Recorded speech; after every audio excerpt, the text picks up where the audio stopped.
Peace. Good evening. I'd like to welcome you back to another edition of the Foul Playland. As always, I am your foul player.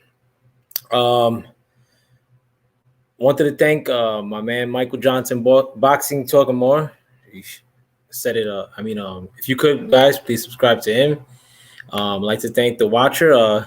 Both of you guys. Much love for you guys coming on to my crusty channel when you do. But nevertheless, it's much appreciated. Hopefully I'll build up a little bit more fanfare where I could talk a little bit more casually and liberally. But I guess circumstances stop me from doing so at times.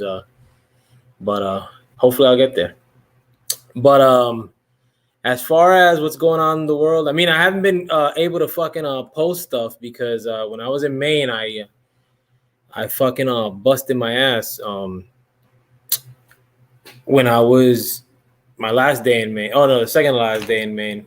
I busted my ass on a deck, and I fucking Hey Fistiana, thanks for coming through. And if you guys please could subscribe to Fistiana, she has a fine channel too, and she's a fine lady, nevertheless. But I haven't been doing shit lately because the last day I was in Maine on vacation, my son and my nephew wanted ice cream, and it was fucking pouring, so I ran out on the deck to go to my truck, and I fucking busted my ass. I didn't get hurt hard body, but my nail broke all the way back. I hit my shoulder real hard. It's just been bugging me. But like my whole left side has been bugging me. And plus I hate when I fucking have shit like I can't even stand having cuticles. Like when I have a nail that's black or some shit like that, not because I don't like the way it looks, but it's just the fact that I even fell it just bothers me. And then plus I had to work every time I go on vacation. Like when I come back, I got to do a bunch of shit like fucking work wise and trying to get my shit together. So in and amongst that, like being sore, I had to work a whole bunch. So I was just faded. I'm faded right now. I haven't slept in a minute. Did a bunch of shit today, and it's fucking muggy as all shit in New York, which sucks. But we'll get through it together. But let me get into some world shit before I even start the boxing shit. If you guys haven't noticed, there's been like massive flooding all over the place. China mostly, and I'm not being biased. I am conservative by nature. Not like Republican by nature. I'm conservative by nature. I hate Republicans, and the Democrats could kiss my ass too. But China has been flooded hard body lately. There was some flooding here in New York before it happened to China. There's also been flooding in Europe, mostly, namely in Germany. It's why I've been kind of like harboring or like trying to parrot the notion that, like these things have an effect globally. Like with the supply line shit, and it's not even that like legit that these things could even have like a tangible effect. Maybe it could affect the supply line, maybe it can't. I'm just saying that it could be used as an excuse as to like why something goes up in price, hard body, or people to get on with the bullshit. Like, oh well, gas is gonna go up because some fucking mosquito broke his leg in Botswana or some shit. But legit, like the fucking the floods in China, like the couple videos I peeped, that shit was heavy duty. Like motherfuckers were like in tunnels, like, and then like it looked like fucking similar to some other disaster, like where it was like way more flooding than like Louisiana, let's say. But I remember like they said like 2 people were injured and one person died. Sure. Like if one person died in that fucking flood, bro, like I would probably give my left nut. Like I wouldn't, but I'd give my black nail, the one that fucking I hurt in Maine. But yeah, like China historically has been very cagey as far as giving out news like to the world as far as like what happens internally in China. But what's looking like is happening in China is fucking hard body bad. And on top of that, they're saying that a monsoon might be hitting China. I think it's already hitting China as we speak. if some of you guys don't know, yeah, it is terrible, Watcher. The China has a dam. It's called the Three Gorges Dam, which has like three rivers that go to the one dam. And there's always been problems as far as people saying that the dam is like compromised, that it's like a second away from like being like overly fucked up. I mean, or like breaking through automatic, like, you know, or busting open. They said that in this flood now, like supposedly a different dam broke. Like they had enough rain in one day than they had like in a whole year or some shit. Like in one day, you know what I'm saying? Like, and it rains a lot in China too. It's muggy in China, and it rains significantly. So you never know. I mean, like, you know, it's not like we get shit from China. Don't let people fool you too. Like people say, oh well, because I had this discussion earlier. Like people said, like, you know, we get our rice from China. I mean, we may get some rice from China, but not everybody eats rice. Like I kind of had to stop eating rice because I'm becoming a fat fuck. But you could live without rice. It's probably better you don't eat rice. But a lot of other shit though, like in Taiwan, a lot of your computer chips and all this shit, like for your phones and for your computers, naturally, come from Taiwan. You know, it's all these things that are like ass hair from like fucking you know, really barging into your life, if you will. And you know, you may not think so, but like last year, I mean, like Watcher, not this Watcher, the Watcher, the other guy, like LDBC Watcher, he lives like two hoods away from my hood. Peace, Lala D. Thank you for coming through. And if you guys could subscribe to Lala D, she has another fantastic channel, and she's on the woo woo conspiracy stuff like I am, like at times. But I mean, if you guys know, or you could ask Watcher, like he lives like two neighborhoods away from like my neighborhood.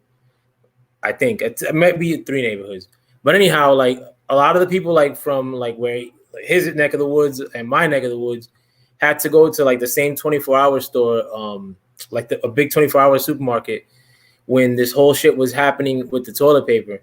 And when that whole shit was happening with the toilet paper last year, which I mean, you could live without toilet paper. Like fucking motherfuckers were going at each other's heads. And I remember on Facebook, people were saying, oh, like, you know, a lot of people are fucking greedy for stacking, like for buying all the toilet paper and not letting other people have it. Well, fucking call me greedy.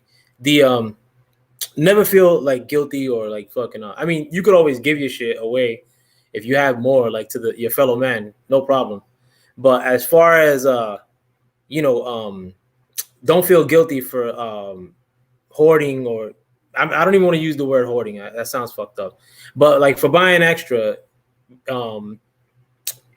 because somebody, you know, wanted to wait a few more days, you know, like of course you don't want nobody to suffer through it, but at the end of the day, you don't want your fucking kids or yourself having to wipe your ass with like leaves. I don't know, fucking not a good conversation to have as far as the latter portion of it. But but that was a supply line issue. Like the fact that like toilet paper wasn't gonna come, like, you know, and it's not like they could stop making toilet paper. That was bullshit. Like if they had to stop making toilet paper for whatever reason, they would have had to stop making a whole bunch of other shit.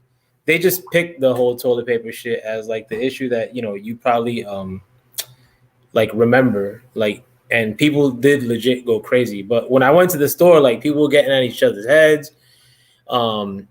The security guard was at the fucking self-checkout line, like acting like he was a fucking cop. Like this motherfucker was acting like he was Gestapo, like looking at people like if he was a big shot. Like nasty ass girls were flirting with him, like if he was gonna give him like a roll of toilet paper. I don't know. But and that's just for that. I mean, again, you could live without, but like let's say if that shit was to affect all canned food. You know how crazy shit would be? Like how fucking fast people would rush to the supermarket and immediately liquidate it. Like, because when that shit happened with the toilet paper thing, it wasn't like there was just the lack of that and then everything else on the shelves was Gucci.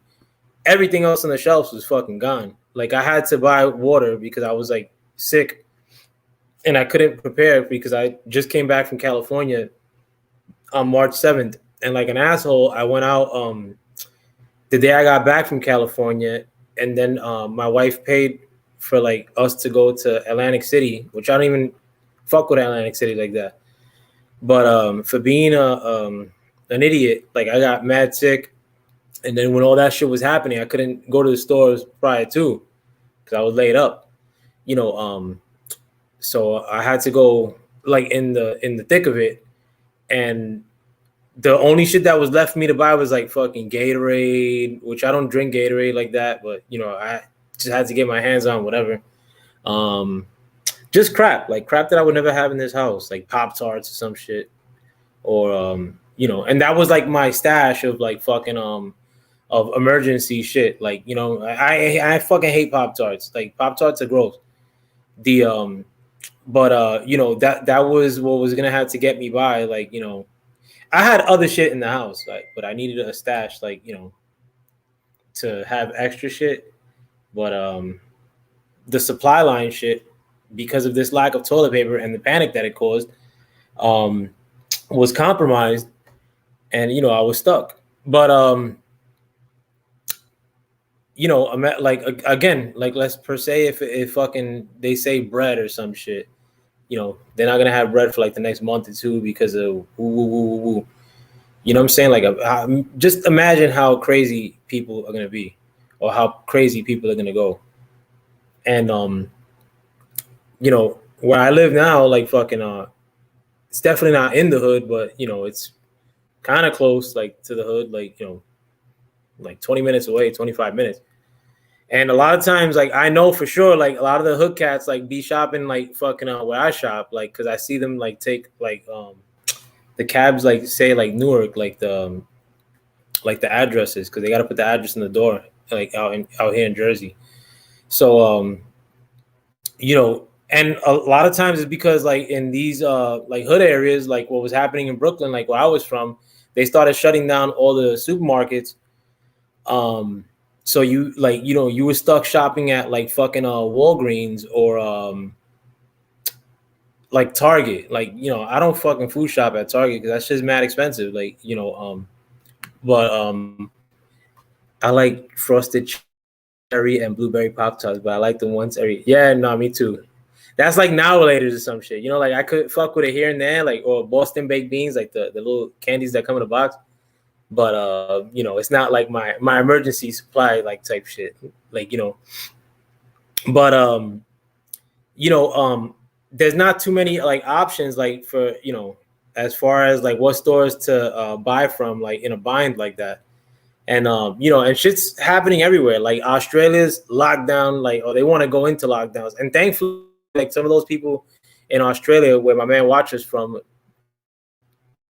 um, are kind of like putting up a little bit of a resistance, if you will.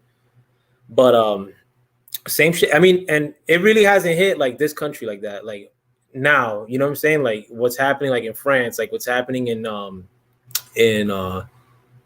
like Germany, Australia, like all these other places like protesting. The UK, like they're protesting hard body, but all this stuff, crazy shit is happening like now, and it's like you know, motherfuckers are like more worried about fucking Blueface fighting some asshole. And I don't know fucking who Blueface is like that. I don't know if he's a rapper, like maybe he is.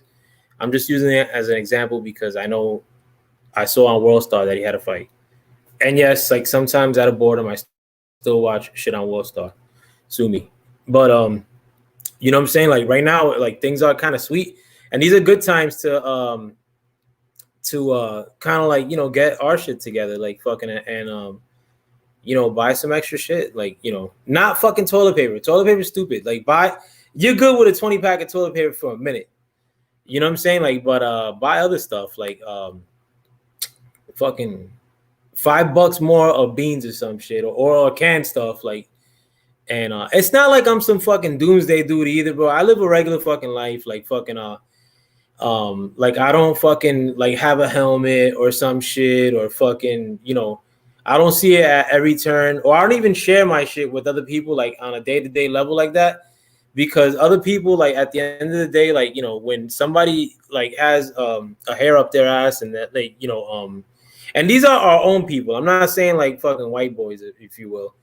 But you know, like when they have when people have a hair up their ass, they'll like say, oh well, you know, such and such is like one of them crazy people that thinks like, you know, this and that is gonna happen. Like, so I don't even I try to be very reserved as to who I tell, like on a personal level, like, you know, in like work or some shit. Like on a personal level, I talk all kinds of crazy shit like with my regular friends. But you know, this is not like everything I do. Like I just came back from fucking vacation, so it's not like I was on vacation and telling my son to take watch from fucking 8 to 8 while I slept or some shit. Nah, I live a regular fucking life, but I do, like, you know, worry about these things. One, I look into them. Two, and three, you know, I try to um, you know, protect myself from being a victim like that. Like, not a victim like somebody's gonna get me or I'm gonna get got in these situations, because I ain't getting shit. Like, if I ain't have something in an extreme situation, somebody else is gonna get got. But I don't want to be in that position either. Like, where I'm gonna have to chase around like fucking looking for stuff like in a blind. Alpha, we're really gonna have to stick together because they're coming down on hard on us non-believers. Yeah, and a lot of that stuff is happening now. I'm peeping that more and more. I think a lot of it too, which like is the fact that, like, you know, the censorship shit is heavy duty. And I was saying it from jump, you know, but the thing is too that, like, this is more of our people kind of thing, and I'll get to that in a minute. But and I just want to read the other thing first. Everyone in the chat, make sure you have a few life straws. Even though the thought of sipping from a puddle as your straw filters is gross. Yeah, I gotta look into that. I do keep mad water though. I usually like keep about $200 worth of 24 packs or 35 packs of water, like stashed here and somewhere else. But yeah, what you were saying before, Lala D, as far as sticking to that, like as far as like the non-believer thing, like yeah, that's a problem with like censorship, because at the end of the day, like some people stupidly were cheering on censorship, like people that looked like you and me, because like they looked at it like, you know, oh well, like they're censoring people that we don't like finally. But at the end of the day, like, you know, if historically, like, these people have come down hard on us, like, you know, throughout the annals of time, like to the fact that to the point where like they've enslaved us, or, you know, don't think that these motherfuckers just switched it up like in 2019 and like now they're like gentle, like, you know, the powers that be all of a sudden love us. If the powers that be show us love, like, I always look at that shit suspiciously. Plus, I've had experience of the powers that be started showing like love to the community a couple years ago when gentrification really started happening in my neighborhood in Sunset Park, Brooklyn. And then all kinds of weirdos started showing up, and they began to set the trends as to how like our people were supposed to think.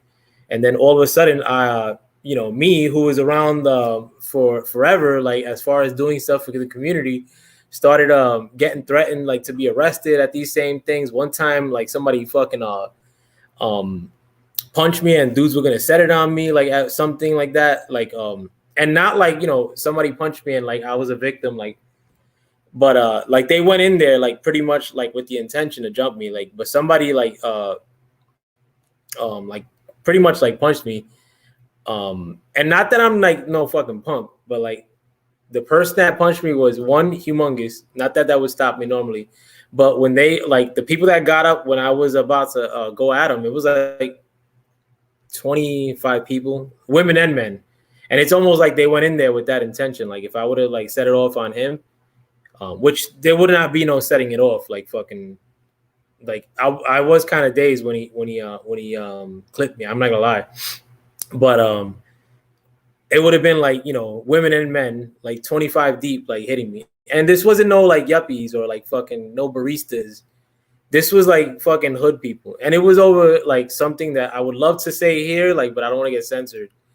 But like that issue that I would love to say here and I don't want to get censored has completely taken over the paradigm. Like, you know, you can't even talk about that stuff now without looking like a bigot, if you will. But I don't want to get this channel kiboshed, but um, I was raising the signaling flags as far as like the dangers of these things, like accepting these things as far as letting people like who are kind of like outsiders like to us like kind of set the trends on how we should be thinking. But yeah, these things have been happening for a minute. I think you know as far as like the point you made earlier, like the whole outsider thing or the non-believer thing, it is happening like hard body, like, and I started like thinking that that was a problem like in January. And I had this discussion with friends of mine, and like a lot of people, like when certain people were getting like censored, um people were like kind of like relegating it to, well, it's this person, or you kind of got to behave on this platform because it's their rules. But at the end of the day, like if you didn't have a chance to speak on YouTube, Facebook, Twitter, I don't have a like Twitter like that, like fuck, I do have a Twitter, I'm bullshit, I don't fuck with it like that, or Instagram. Let's say if they knocked you off of those, you're pretty much like knocked off the public square. And that's a very easy move to happen. Like you could be Gucci today and be knocked off of every platform I just mentioned tomorrow. Um, and a lot of people like that are morons would make it seem like well, it's their platform, their rules. Yeah, technically, but that is the public square today. So I mean, like the fact that you can't speak in the public square, that's a problem to me. And like now, I mean, like stories are coming out today that these people are going to start sharing or gathering information on people who they think are a danger like to society, like Facebook and the platform that I'm on as we speak, which is kind of dangerous. I mean, because like at the end of the day, like they're not really gonna start going down on militias like that. If you think about it, like be honest, guys, like the KKK has been around like forever. The KKK like pretty much has not gone nowhere. Like I mean, I never seen a KKK person, but you could have stopped the KKK in 2 months at any point in history. Like if the government wanted to go after and stop and shut them down, they would have been shut down in 2 months. Come on, like how hard would it be? Like it's not like um fucking Jeff Bezos or like really smart people are part of that. Like there's some fucking hicks, like some backwood dudes that probably meet up like in a laundromat after hours. Like these people aren't sophisticated like that. And if you really wanted to go after them, you could do it easily. But the thing is that what with these apparatuses that like they want to like kind of like implement as far as like with censorship solely, who are they gonna go after once like they supposedly go after like these like nationalists or shit like that? It's like gonna be you and I, like, or whoever they don't feel like is towing the company line. Peace to Tyrone Smith for coming through, and thank you for coming through. And I'm gonna leave the link again too if anybody wants to jump on.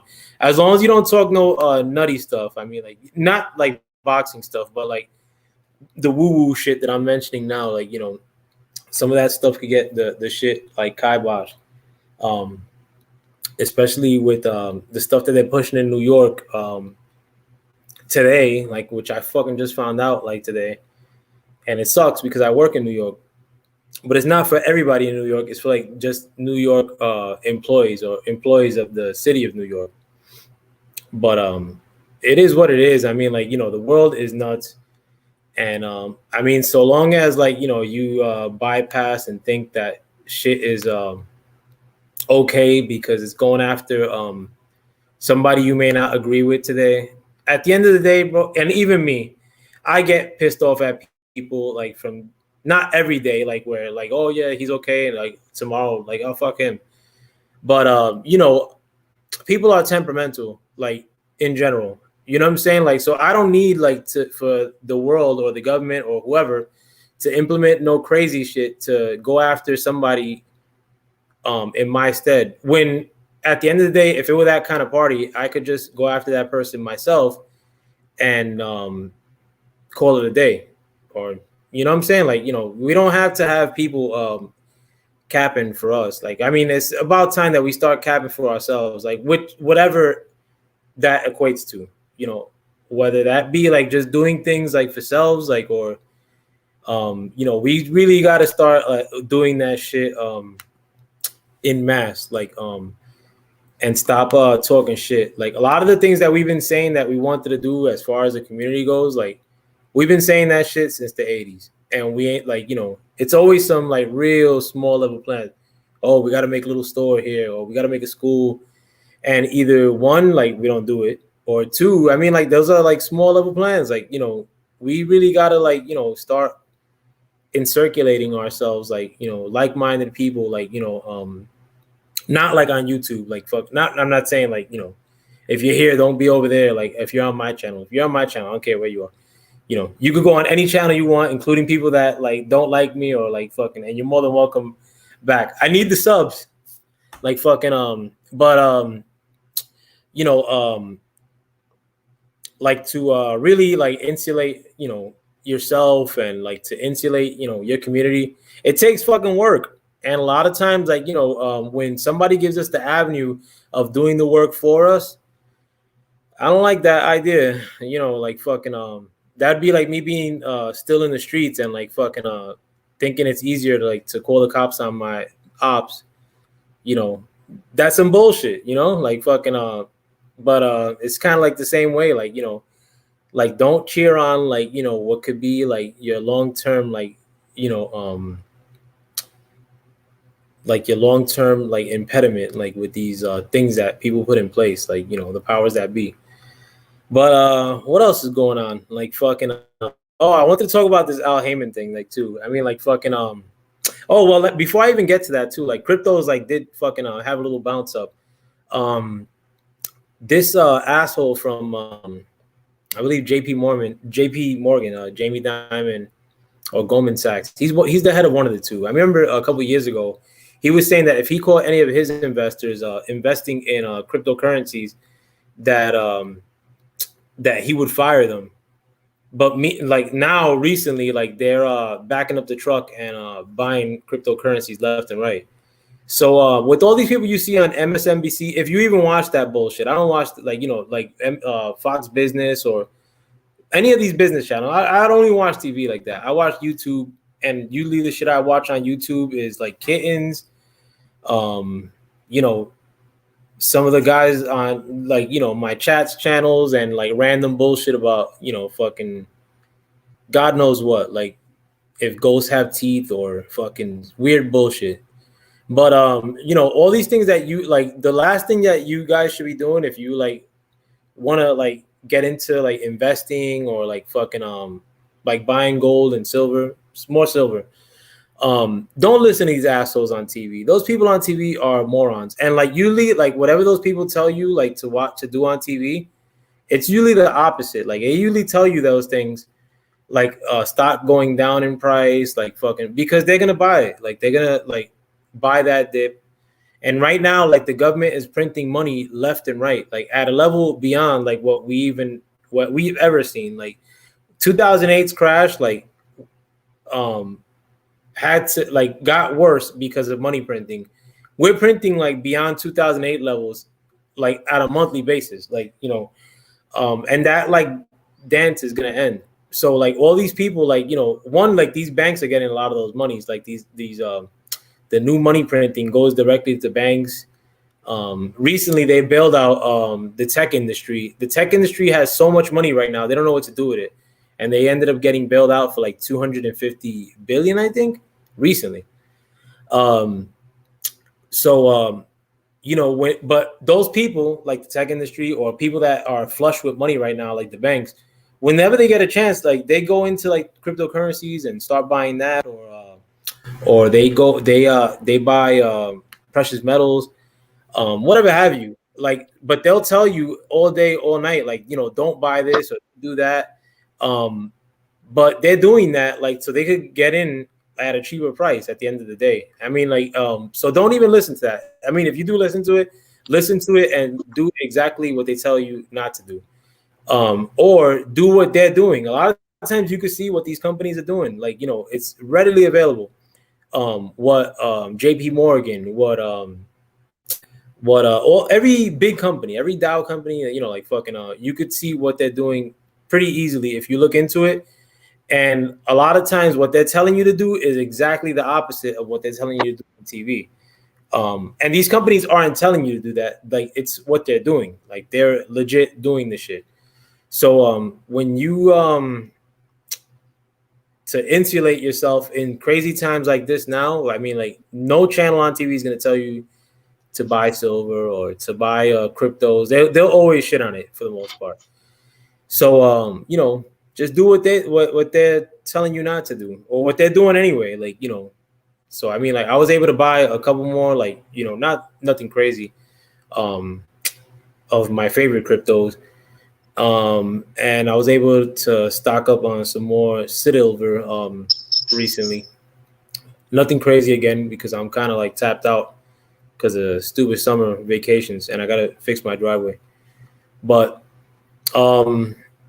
it was something else I wanted to talk about worldwide. But I mean, think that's it. But I do want to talk about the Al Haymon thing, and why I think like the fight that we're supposed to be getting. Wait to hear this silly ass shit. Woo! Huh? I can't wait to hear this. Oh no, it's coming. It's coming. No, well, like, I'm making this video because of the announcement of, or not announcement. The rumor is that Caleb Plant is gonna fight Canelo. I think maybe late this year. I don't know when. Actually, I'm bullshitting if I tell you like a particular date. But I think that it's stupid, and I'm gonna tell you why. Because, like, with the money that supposedly they're gonna pay Canelo, supposedly they're gonna pay him like 40 million or 45 million, like purse. That's a lot, and they're probably gonna hit Caleb Plant with a significant amount. I mean, maybe 10 million, maybe a little less. Still a lot, but that amount of money, I mean, probably could have put together a Bud Crawford Errol Spence fight 2 years ago. Like, you probably could have ran that fight twice for that just that pool of money. But at the end of the day, you know, who are they hooking up, or who are they gonna overpay Canelo to fight? Because at the end of the day, if you told Canelo, like, you know, listen, like, you're gonna have to fight Jamal Charlo for 49 million bucks, you know, instead of Caleb Plant. Well, you think Canelo's not gonna fight him, or if you tell Canelo, you know, that's the reason why you have to think outside the box. who, me or him? See, that's the thing is, like, when you hear things like that, which are rumors, you still have to think about, there's this side, then there's that side, then there's the middle. You can't just run with one narrative. Like you said that, which is a good thing, right? That possibly makes sense. Like, why would you want to pay that guy that? Then the flip side to that is, that's the reason why I'm on here, is that paying, that takes money away from the competition. See what I'm saying? Because their competition ain't been really eating like they should be eating in America. So that's another big fight that's taken away. Now, they probably would take a hit from that, like you're saying, which would be the middle. That you pay this guy 40 million, the zone probably give him 25 or 32 million a fight, right? And they taking the hit already. But then at the end of the day, in the middle is you taking away somebody's fucking income of making it in America. Hence the reason why you have companies called DAZN USA and Matchroom Boxing USA. So that takes away from DAZN USA. So now, which I highly doubt Caleb Plant wins, but even with that now, the next fight that Canelo has, right? How many people's gonna watch it on his own? Yeah, I mean, I think, like, you're probably giving them, like, no, bro. Show me Canelo's DAZN numbers in United States. No, I think honestly, yeah, I'm gonna tell you straight up, bro. Like, the where I live, there's mad Mexicans. Like, where I used to live. No, not where you live. No, but look, peep game. Like, to the point where, like people that aren't from my neighborhood, like, when they've come to my neighborhood, like, they're surprised, like, how many Mech Rocks live there. Like, you know, they'll be like, oh, you live in like Little Mexico type I'm shit. not. I'm not. No, I'm not. no, but peep game though. Like, I'm not disputing how many Mexicans will watch the fight because I saw what happened with Andy Ruiz and AJ. What I'm saying is, overall in the U.S., how many people, like overall in the U.S., Canelo's fights on the zone, show me how many people watched it. Show me how I many don't know. Exactly my point. No, but I think that Canelo's fights, because they was giving him 32 million. But I think Canelo's fights, they was eating that budget. But when PBC, no, but I think his fights, it's a problem. No, but I think his fights probably do the best as far as what they offer on the zone. I'm not disputing that, but I think that Canelo fights, unless I'm proven otherwise, all them shits are in the red. I don't like. There's not one Canelo fight that I'm like, oh shit, I gotta watch that, and that way for a while. Like with you, like pretty much like Triple G on. I don't want to like misquote myself. Like, there's no fight that I'm like, oh shit, like let me miss work, like so I could watch a Canelo fight, or like let me not do whatever because I want to watch this fight. The whole like fact that like the zone overpaid Canelo, which they did overpay Canelo, I thought it was some bullshit. But now like PBC is gonna follow it up and overpay Canelo, and they're overpaying Canelo. And here's my biggest point: to fight a white guy. Like, yo, PBC is like fucking Wakanda. Like, because like motherfuckers act like PBC is the biggest thing like to happen. Like, you gotta think, you can't just think like that. And I keep trying to tell you, that's what you're saying makes sense and is right. I'm not saying you're wrong, but what I'm saying is there's multiple scenarios because really, to tell you the truth, we don't even know what Al's thinking. See, no, I know what he's thinking. They think dumb, bro. Like, let me say this, because when you're a promoter and you always out there on Front Street running your mouth, there's two things that you're gonna do. You're gonna tell a lie, but eventually you're gonna have to tell the truth.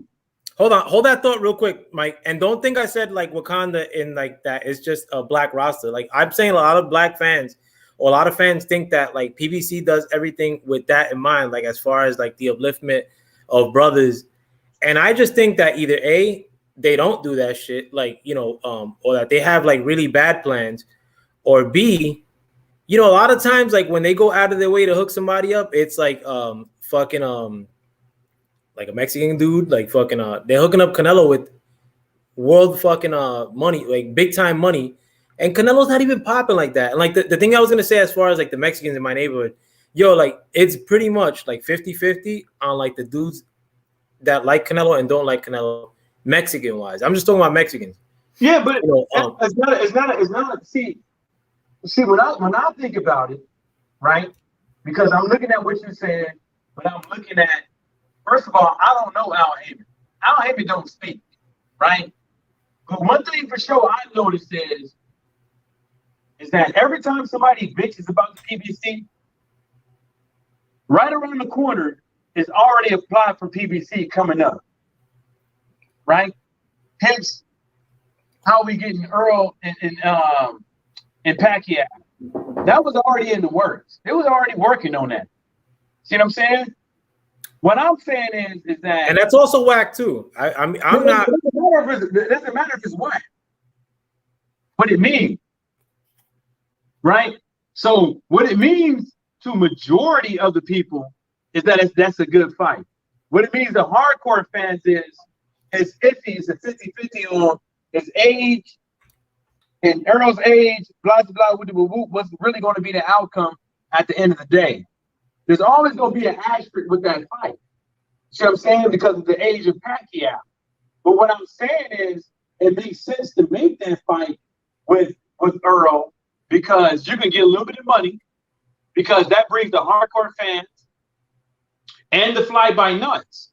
But back to the Caleb Plant and the Canelo thing, is that takes money away from the zone, point blank, period. If they can get that fight, and it gets, and it possibly, in the long run get rid of him.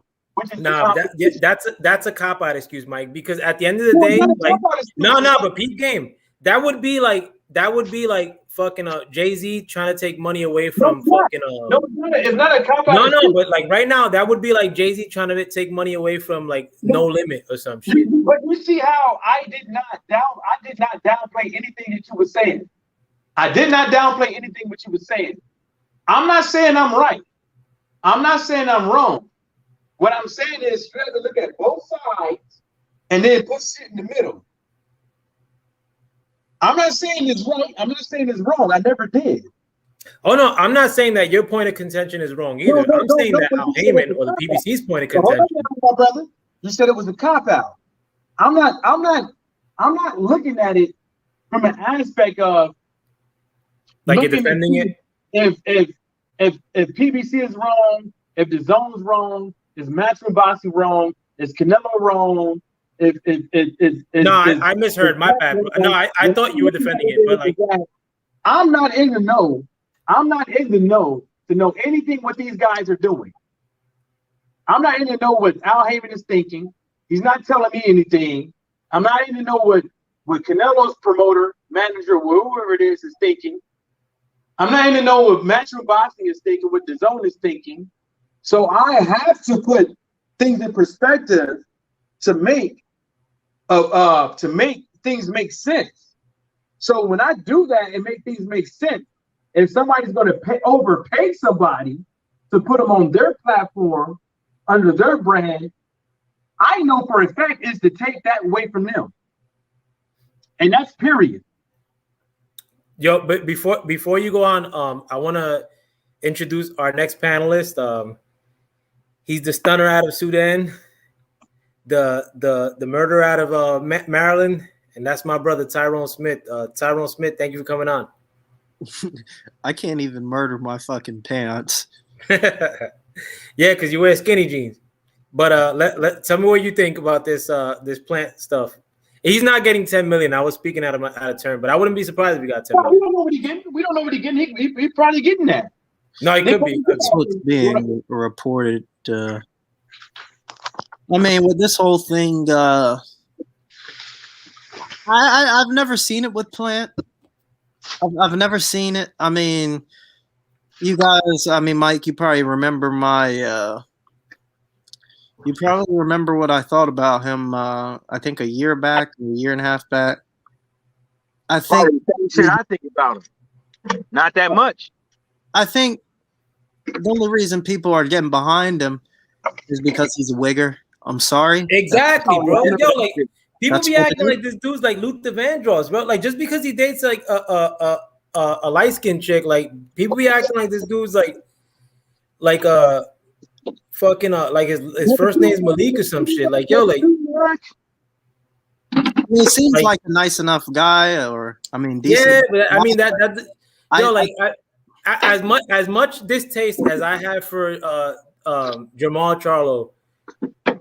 I mean, like they could have made that fight with Jamal, bro. Like at the end of like, come on, man. Like fucking like overpay, like and like make that shit happen for Jamal. And on top of that, I mean, who has a bigger name, Jamal Charlo or fucking Caleb Plant? There ain't no way Caleb Plant is a bigger sell than Jamal Charlo. And I don't even like Jamal Charlo. I mean, well, all Plant really needs to do is go in there and give a good account of himself. As long as he doesn't get knocked out, and win 2, 3, even if he wins 4 rounds, that'll be amazing. All he needs to do that, and then he'll continue on. But I think a lot of our friends, they just I see a Caucasian male wearing chains, backwards cap, and sagging his pants. Other guys see James Harden, they see who else you got? Bow Wow, or I don't know who they see. I know what I'm looking at. This is somebody coming off as somebody else. I think he has a good backstory with his daughter. That's not talked about too often. I know it was talked about leading up to his title fight. But that little baby was cute as fuck too, bro. His daughter was bang cute, bro. Rest in peace too. Yeah, that was very sad.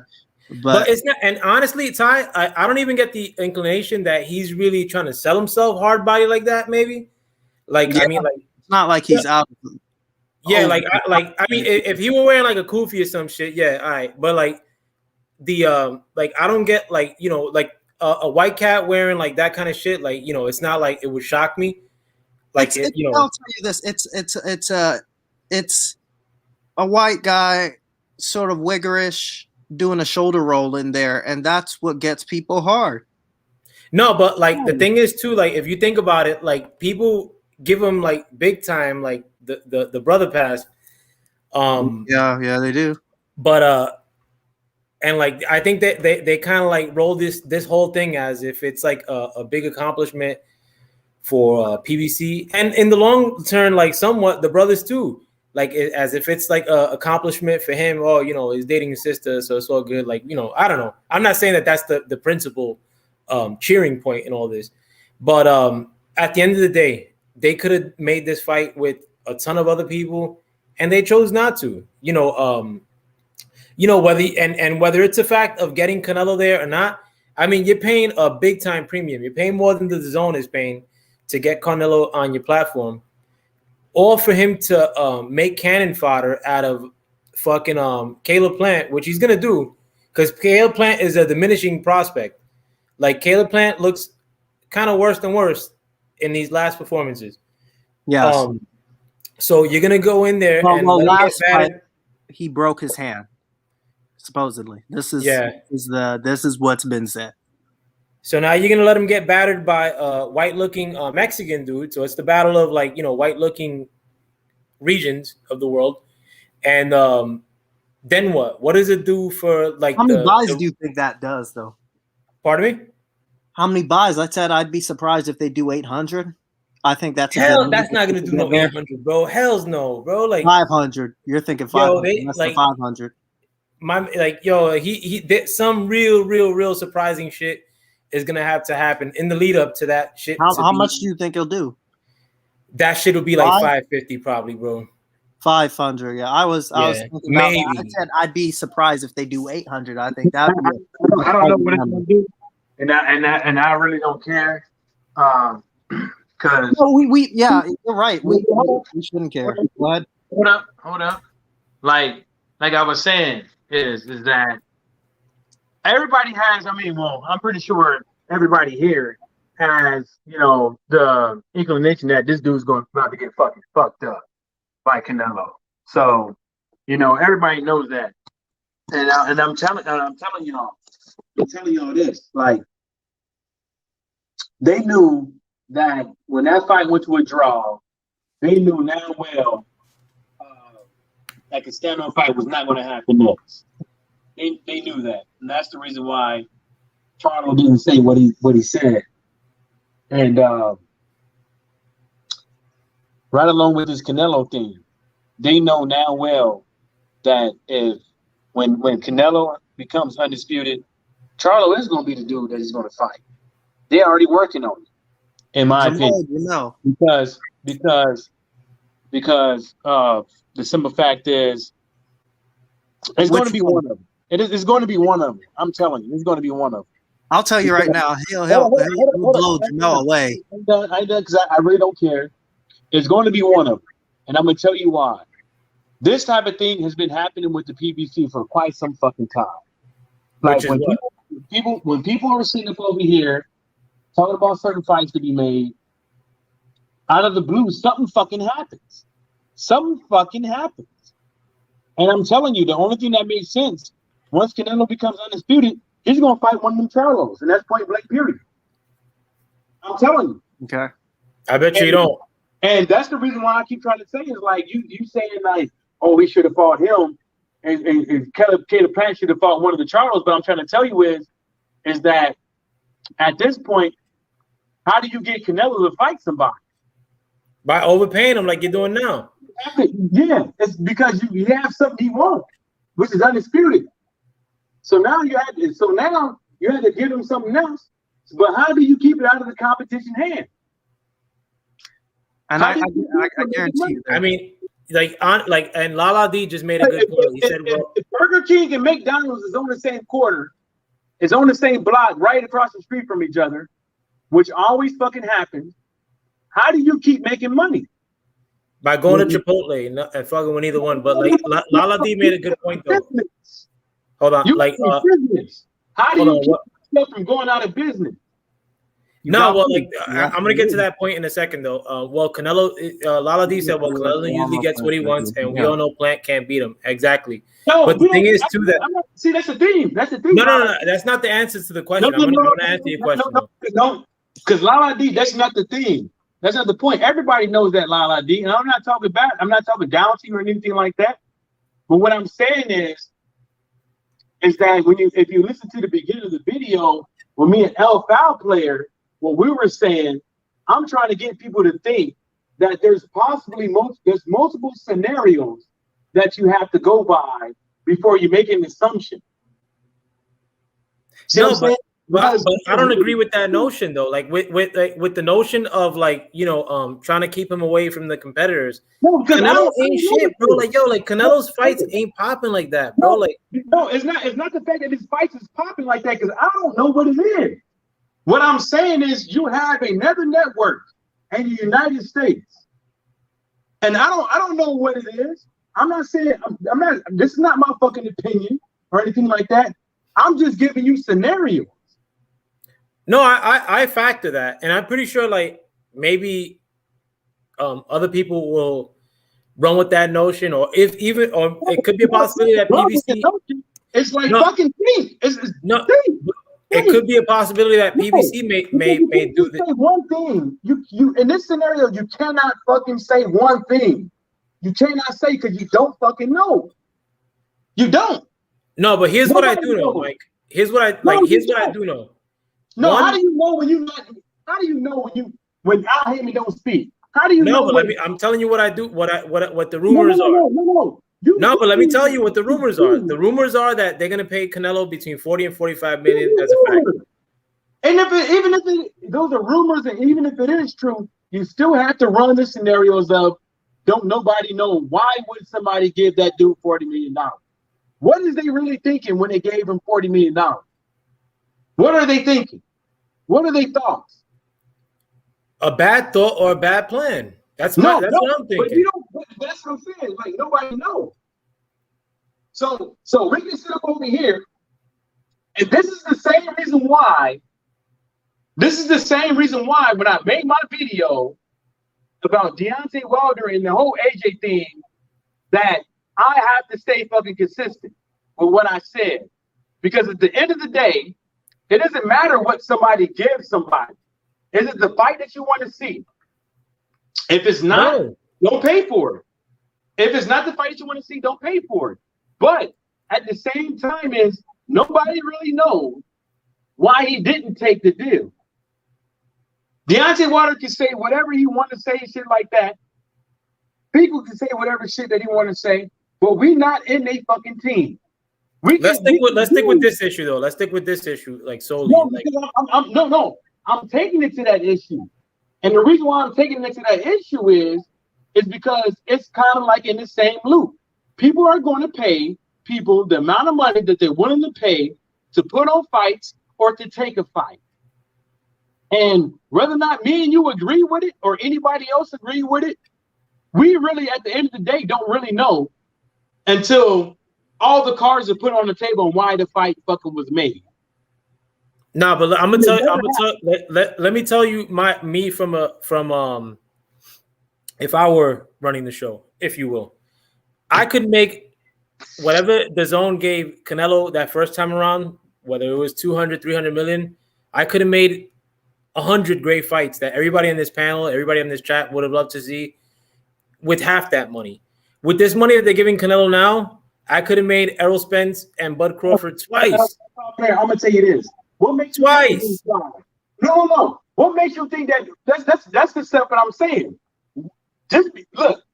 Okay, I could have made Errol Spence against Bud Crawford once, and I would have. What fight do you rather see? Right? Do you rather see Justin Timberlake against Canelo, or do you rather see Bud Crawford? That's fine. That's fine, the daddy and all. what you're saying is that you know more than these promoters and managers right now. I do know more. Fuck these dudes, bro. No. These dudes do bad plans, bro. Like Let me finish. Tyrone knows better. Let me finish. Tyrone, hold on. Tyrone, what? All right, I'll ask all of you guys. What fight would you rather put together if you had $40 million? What fight would you put together? I haven't finished the question. Let Mike finish. I'll come back whenever that. That's not fair, and that's definitely not fair, homie. Because what I'm saying is this: we don't know what these guys have to deal with. We don't know what they do, and all that stuff. And if that was the case, and if that's the case, maybe we should find another fucking line of work. Because at the end of the day, right? We have all these motherfucking promotions. We have the Zone, Fox, Showtime, ESPN. All these dudes got deals and shit like that. We don't know what they fucking doing. We don't know all their deals. We don't know what's really going on. We don't know why this shit is not happening. Only thing we know is not happening. We can assume why this shit's not happening. We can say that these are the fights that fans really want to see, right? But at the end of the day, if that was the motherfucking case, they would have already been done. They would have already.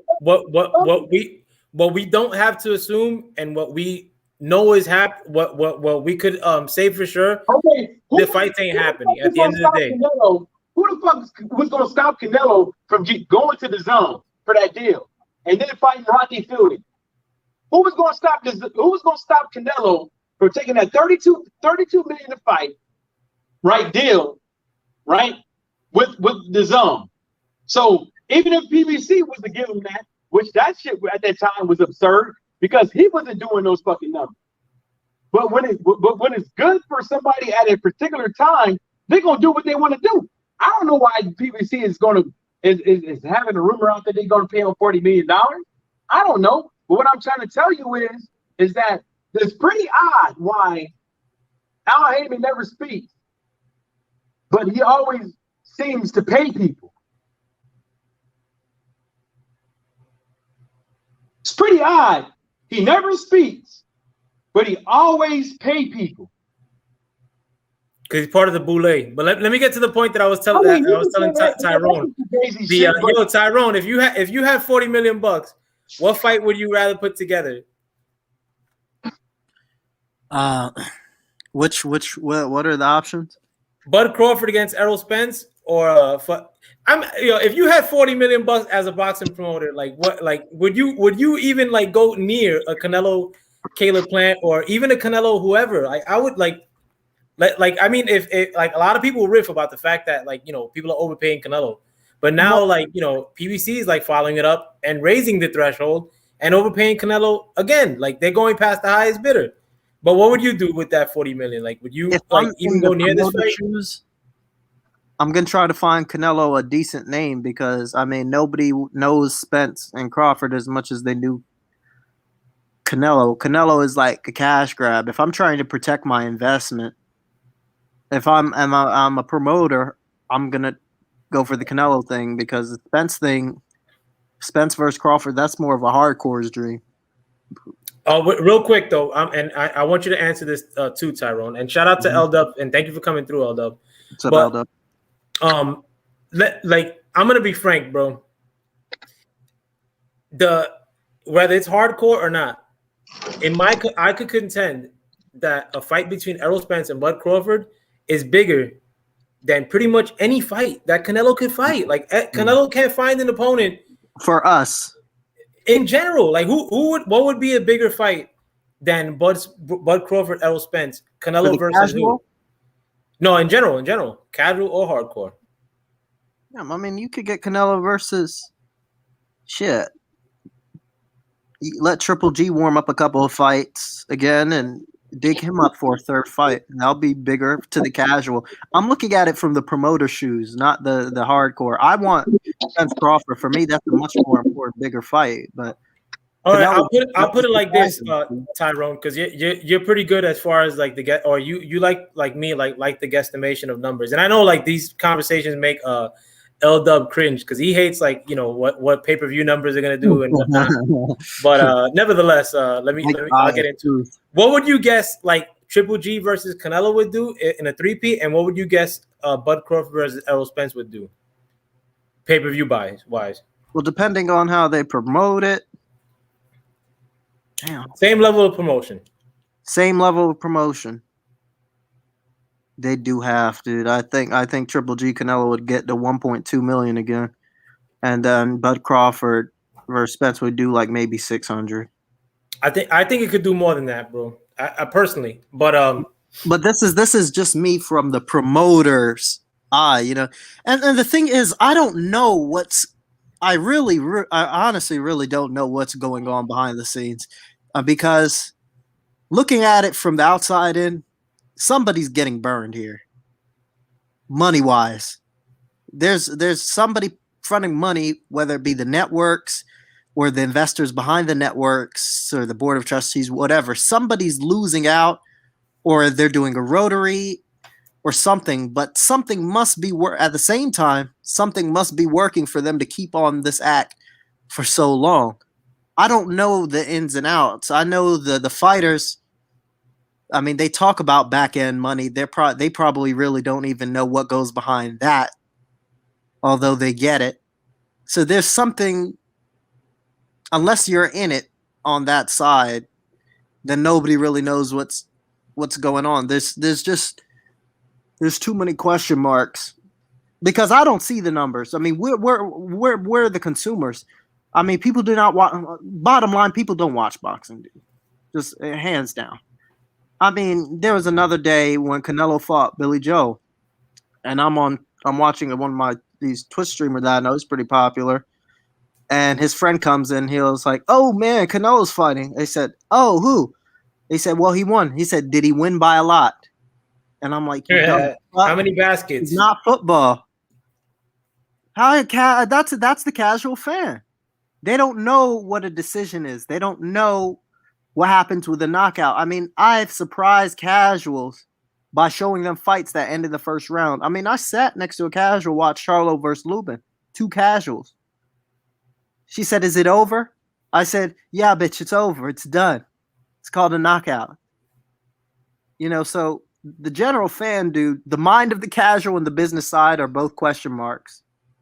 So, I mean, but honestly, like peep game with the money that goes into one of these overinflated, like overpaying, like fights, they could run fucking 19 good fights, bro. And I'm not saying like no fucking retread, like fucking, what would it take to fucking have a rematch of Donaire Rigondeaux? Like it would take like fucking maybe $4 million, maybe.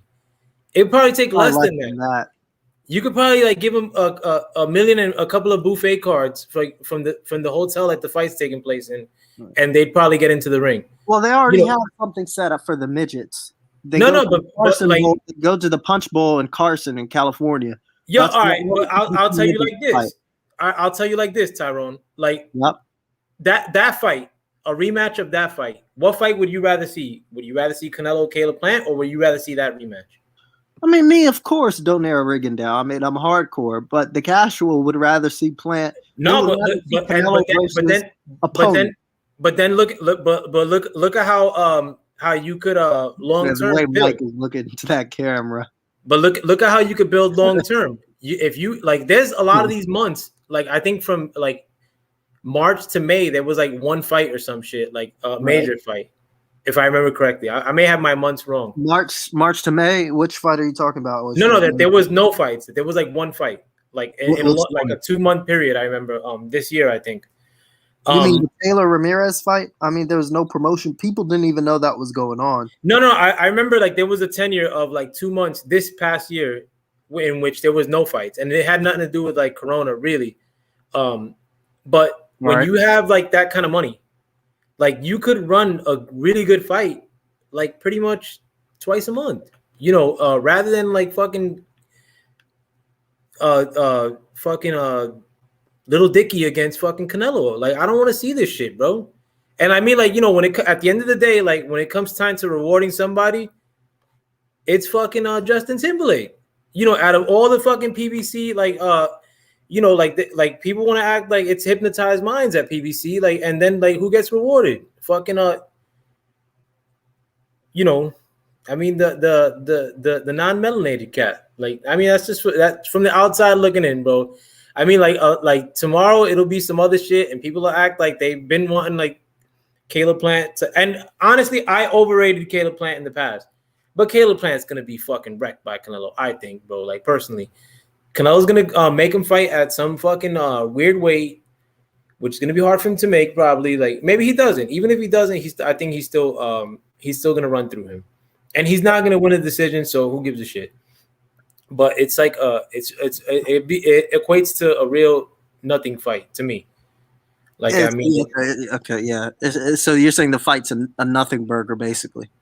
Ultimately, it is. But in addition to that, I think that with the effort that they put into it, monetarily, and I mean, whatever they do promotion, they could have done so many other things. That's what I mean. That's just me. Right, but that's the mind of a hardcore. That's the mind of you, me, and Mike. But that's not the mind of But it is the mind of a hardcore, but it's the mind of a hardcore who, I mean, at the end of the day, what plan would bring boxing back? Having fights? No, that is that. And that's the reason why I said L-Foul player, that what you said makes sense. That's the reason why I did not shoot what you said down. You know what I'm saying? What I was trying to tell you is that, because I'm gonna say it again, there's we don't know what they're trying to do, so we have to. I don't know if you want to, 48 rules of power want to do it, or whatever case you want to take it, but there's no way for us to gauge why they're doing it. We can assume, but we would never know. At the end of the day, there's only one common denominator that you can actually fucking make to say the reason why you would overpay Canelo to fight Caleb Plant is to take it out of the competitor's fucking hands, so they cannot fucking eat. I think it's a guess that we could make. And to be fair, that's not a guess, because they are a guess in the USA. They came up over here with a chip on their shoulder. But they're a non-factor though, bro. The zone ain't popping like that, bro. It's the same thing. And I bet you, fuck around, Canelo's gonna run right back to the zone when all this shit is done. Yeah, he probably will. But the whole thing about it is that's one less fight. That's one less big fight that they can say that they didn't have. And to be fair, what's their numbers? Yep. PBC tried, dude, to bring this boxing stuff back. They did try. The first year, it came out, really 2014, 2015, man. They're throwing fights where? NBC, MSNBC, Fox, CBS. They were throwing it wherever they can and hoping it'd stick, and it didn't stick. I want to hear what can they do. But I want to hear somebody ask Canelo, did PBC try to offer him something before this Caleb Plant fight? Yeah, more than likely. I'm pretty sure they did. Somebody offered him $32 million per fight to fight fucking Rocky Fielding. To fight who else? Hello. What did those numbers do? The zone did not get their money back.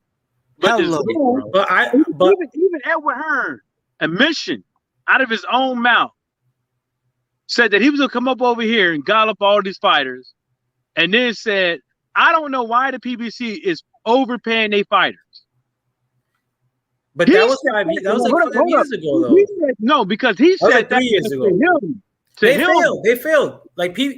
For all intents and purposes, the zone and Mushroom are not in the driver's seat right now. How do you fail when you're still a factor? They're a pretty much non-factor though, bro. They are. Because if that's the case, all these other promoters that you never heard of will be eaten. Nah, but peep game. If at the end of the day they're a minor factor, and if you're putting that much emphasis in overpaying Canelo, in addition to giving the opportunity for Eminem to fight Canelo, I mean, you're really, really, really Okay, I'll give you one good scenario. Oh, how it's a factor? How the fuck Joe Joyce beating Carlos Takam gives him a strap? Gives him the right to a strap. Mm. Yeah. But how's that correlate with what you're saying now? His promoter. But how's that correlate to this though? No, that's what I'm saying. Is like PBC is still a factor. No, PBC. Matchroom, you mean, or the Zone? They all are. I mean, but at the end of the day, they're not like they factors. They ain't like, going. Here's what I'm saying, Mike. Is that with this war of like, which I don't like. I mean, like, I understand that you do want to keep your competitors down. But that's the principle. Like the principal intention from PBC, at least. No, when you're the top dog. Any business. Why do you fucking want somebody eating, gobbling up all the big fights around you? Why would you want that? What big fights though? We might not see that as a big fight, but to them, that's one less fight for them not to have under their fucking what?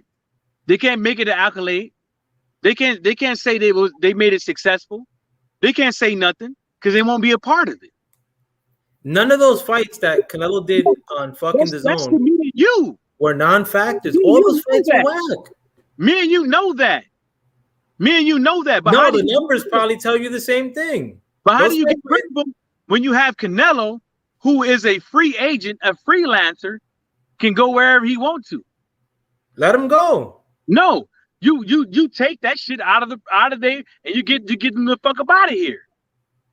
Yeah, but why not do that with Charlo then? Okay, well, I'm gonna tell you why. He's going to end up fucking fighting one of them, and I'm telling you. I agree with that. I mean, that might be the case, but it was the same thing. A lot of people were saying by 2020. Who is Canelo going to fight? Fucking Triple G, Canelo. I mean, Triple G and one of the Charlos. Don't give me no bitter beef, none of them other cats. Who the fuck is he gonna fight in America that's gonna give him some money? Better be for one of the other cats. They ain't gonna, they're not even those. None of those fights are giving them money, bro. Like, that's me and you. That's me and you with Tyrone. I'm just telling you, bro. Like, long-term plans in boxing, if that's the case, never work. If that's the case, where the fuck they was when he fought fucking Vaca? Stolishnia, Kovalev. What, like, as far as like people wanting to see that fight? I don't make a case for any of Canelo's fights. Fuck Canelo from me personally. I'm saying that I'm not making a case. But nobody's making a case. Me and Tyrone are trying to tell you, hardcore fans want to see certain fights, but the bigger fights are not. Is that you have a combination of the hardcore fans, fly-by-nights, and the casual, all buying the fucking fight. How do you get them? The casuals where the money is at. All right, for a casual or a hardcore boxing fan, right? The bigger fight today. All spectrum of boxing fans. How do you get them to watch a fight? I'm gonna tell you. It's gonna be one of the Charlos, or it's gonna be. I'm gonna tell you, and you kind of just answered it right now today. July 26th. Jamal Charlo, as much as I don't like him, is a bigger fight than Caleb Plant against Canelo. Period. You can. How much bigger of a fight, and how much money would he ask for? I'm sure that the Charlo fight was put to Plant, and Plant said, "No, I'll just wait for the Canelo fight." No. I'm saying Canelo versus Charlo. Rather, like Canelo's not like thirsty. I think he didn't want it. Canelo didn't want it. Canelo signed overpaid for that fight though. Like, why would you sign a fucking deal with the Zone for $32 million, right? Then, if you read the court case, he didn't have a say-so who the fuck he fought. He didn't have say-so who the fuck he fought. I can send it to you. I can. All right, look. And, one more thing too. One more thing. Canelo's biggest accomplishment of his career was fighting the premier talent at that time, Mayweather, and losing to him. And he got swept by Mayweather. So at the end of the day, Caleb Plant might go through the same thing. He could go to decision with Canelo and lose. And what if he's the benefactor of. No. That's not, bro. no. It's not that I I don't think that's going to be the case. I don't think no, that's going to be the case. That can't be because Canelo but you give that opportunity. But I'm saying, why not give that opportunity, whether residually or there could be some of that, like that. I told you why. Yeah, because they say no. Tyrone, which one of the Charlos was with Golden Boy? Jamel was signed with Golden. Jamel was the one who was signed with Golden Boy. So why did he make that fight?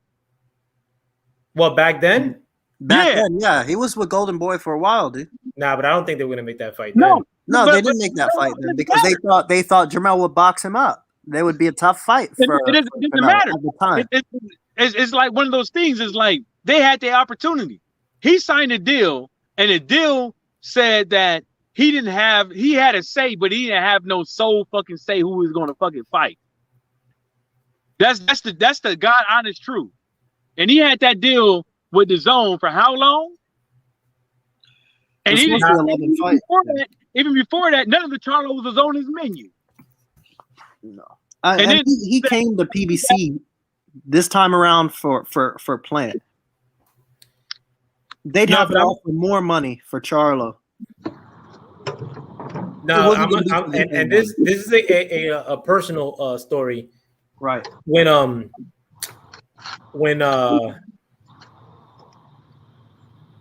trying to be vague, but like when I was in charge of my little group, like back in Sunset Park, when I stepped away from it, the guy who like took the reins, he kind of like did a PVC apparatus where he would kind of like do nothing, and sometimes things would work out sort of well for him. And when it worked out sort of well for him, it seemed like he was a genius. But then people started noticing ultimately that he was kind of like just doing nothing, like just sitting on his hands. And ultimately, like that little group that I was a part of, like withered away, like, with time. Like non-factors like took their place. But I think the same thing's happening with PBC. Like, I mean, like it's really not like a great plan overall. Like none of these things, like could really stand on the table and say, like, wow, like this is really gonna set things apart. And if you're doing business for this, they'll do all of that. They'll do all of that if the casuals can somehow find their way back. They will not.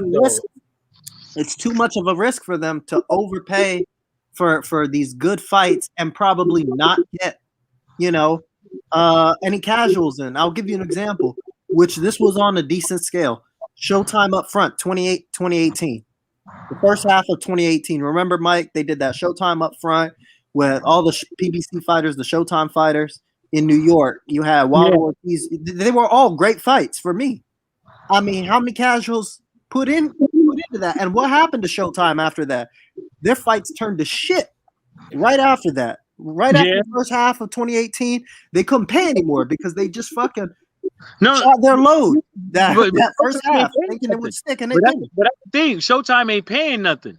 Showtime their budget went down after that. Showtime went down. Benefits. Now they're doing Jake Paul, Tyrone Woodley. Yeah, but Showtime is reaping the benefits of they all eating, and that's the reason why I don't really shit on Matchroom Boxing and Frank Warren when they put no fights in the UK, because for some odd reason over the years they've been around, they making money. I ain't done yet because I'm chewing tobacco, I'm spitting. And that's the reason why I keep trying to say is like, we don't know. We can assume that they're not making any money because we don't know. I really don't know how the fuck they making their money. I really don't know. I don't know. From the outside in, from the outside looking in, it looks like somebody's getting burned somewhere. But I don't know because they've been doing it for so long. You can't tell. I can't tell. I don't know. You can't tell if the Zone. You can't tell if PBC, Frank Warren, Salido Promotions, all of them. You can't tell who making money. I know the money is coming from somewhere because on my end, none of my friends are watching boxing. That's Absolutely. What I do know. No, and ultimately, and another thing that we do know is happening, and to follow your point, Tyrone, is that at the end of the day, ultimately, this sport is withering, and it's been happening at a wide scale. Yes. In the last 5 years, in the last 10 years. I mean, in the last 5 years, more than the last 10 years. But one thing like we can't contend is that this sport is dying. And another thing too, when it was HBO and Showtime sort of like with a quasi competition against each other, and HBO was running a lot of crap fights at the end of the day, and you could tell that there was a big time bias. It was just ESPN Light or ESPN Now, like was HBO before. But it was a little bit healthier for boxing then to have both networks fighting, just because you were getting more fights then. Like it at least every month you had a somewhat significant fight. Now, I mean, like, you know, we're getting to a point where we may get a significant fight every quarter. And like there was at least one quarter this year where we didn't get a fight of any significant. And that's like scary. That's scary for the sport. I mean, and then you have but that's what I'm saying, LFL. They ain't got nothing to do with none of us, right? We watch the fucking fights that we want to see. Like the bad thing about what we're talking about is like we're not even talking about the Olympics. We're not even talking about all these other up and coming fighters that's coming up. You know what I'm saying? No, but another thing too, Mike. But we're in different places too, because you paid for the Blueface fight. No, I ain't done yet. I'm not done yet. What? You pay for the entertainment. You pay for the entertainment that you want to see, and that's point blank. Period. Now, if you want to have the argument, man, he was trying to see those two girls get at it. You were paying for the pussy. No. No. I'm telling you right now. I'm telling you right now. Amanda Serrano even changed their tune when it comes to YouTube fighters and all that stuff because they put her on. They put her on the undercard for that one of them Jake fights. You see what I'm saying? They chose to do that. And like I said on one of my streams is that it'd be beneficial for them to, if you can't say it's good for boxing, well, you're not actually putting boxers that's known on there. You know what I'm saying? And Amanda Serrano is a known boxer in my eyes because she holds the best knockout ratio in women's boxing. And she has started MMA before Clarissa Shields, but they still not one of the first boxers that turned MMA. But what I'm saying is that nobody knows what's going to get. We can assume, but nobody knows what's going to get boxing back on the map. But we all can fucking assume. We all know one of the biggest fights that already should have fucking happened, which is Earl and Spence, Wilder and Fury, and even with the both of them and AJ, should have already been and happened. But there's always hiccups with shit that nobody can fucking explain why it happens, but it happens. Like I'm not saying that PBC or any of these companies are golden, are better than the other. But what I am saying is that we ain't in the know to really tap into what is really what. Bob Arum could come out here and say that Wilder versus Fury did $13 million sales and ticket sales, but how do you corroborate that story? Wilder's team can do that, but how do you corroborate that story? It's either you do your own research, right? Or you just go along with the narrative, or you shut the fuck up. No, but also too, like to what you were saying, Mike, as far as like why these things, like, you know, why we don't know why they fall apart or not. I think it's a simple answer. It's that the fights don't happen right now when we want them to happen. Like these fights, like they take too long to materialize, like because of like whatever. Like I mean, like, you know, at the end of the day, no matter what, you overpay somebody, you get a fight. Period. They could have overpaid Errol Spence and Bud a couple years ago, and they probably would have had to pay both of them $10 million apiece, and would have had that fight. If what I'm trying to tell you is, why would they make that now and leave money on the table? That's one of the things that people always been saying. Facts, Lala. Lala said Michael is high as fuck. He's been making the same "we don't know" argument for an hour. No, That's what. no. Lala D can say whatever she wants to, but Lala D has to I understand. agree, Lala. Lala D has to understand she don't know either. That's my boo. She don't know either. We all sitting up over here assuming. If we really knew all this stuff, we all in the wrong fucking line of work.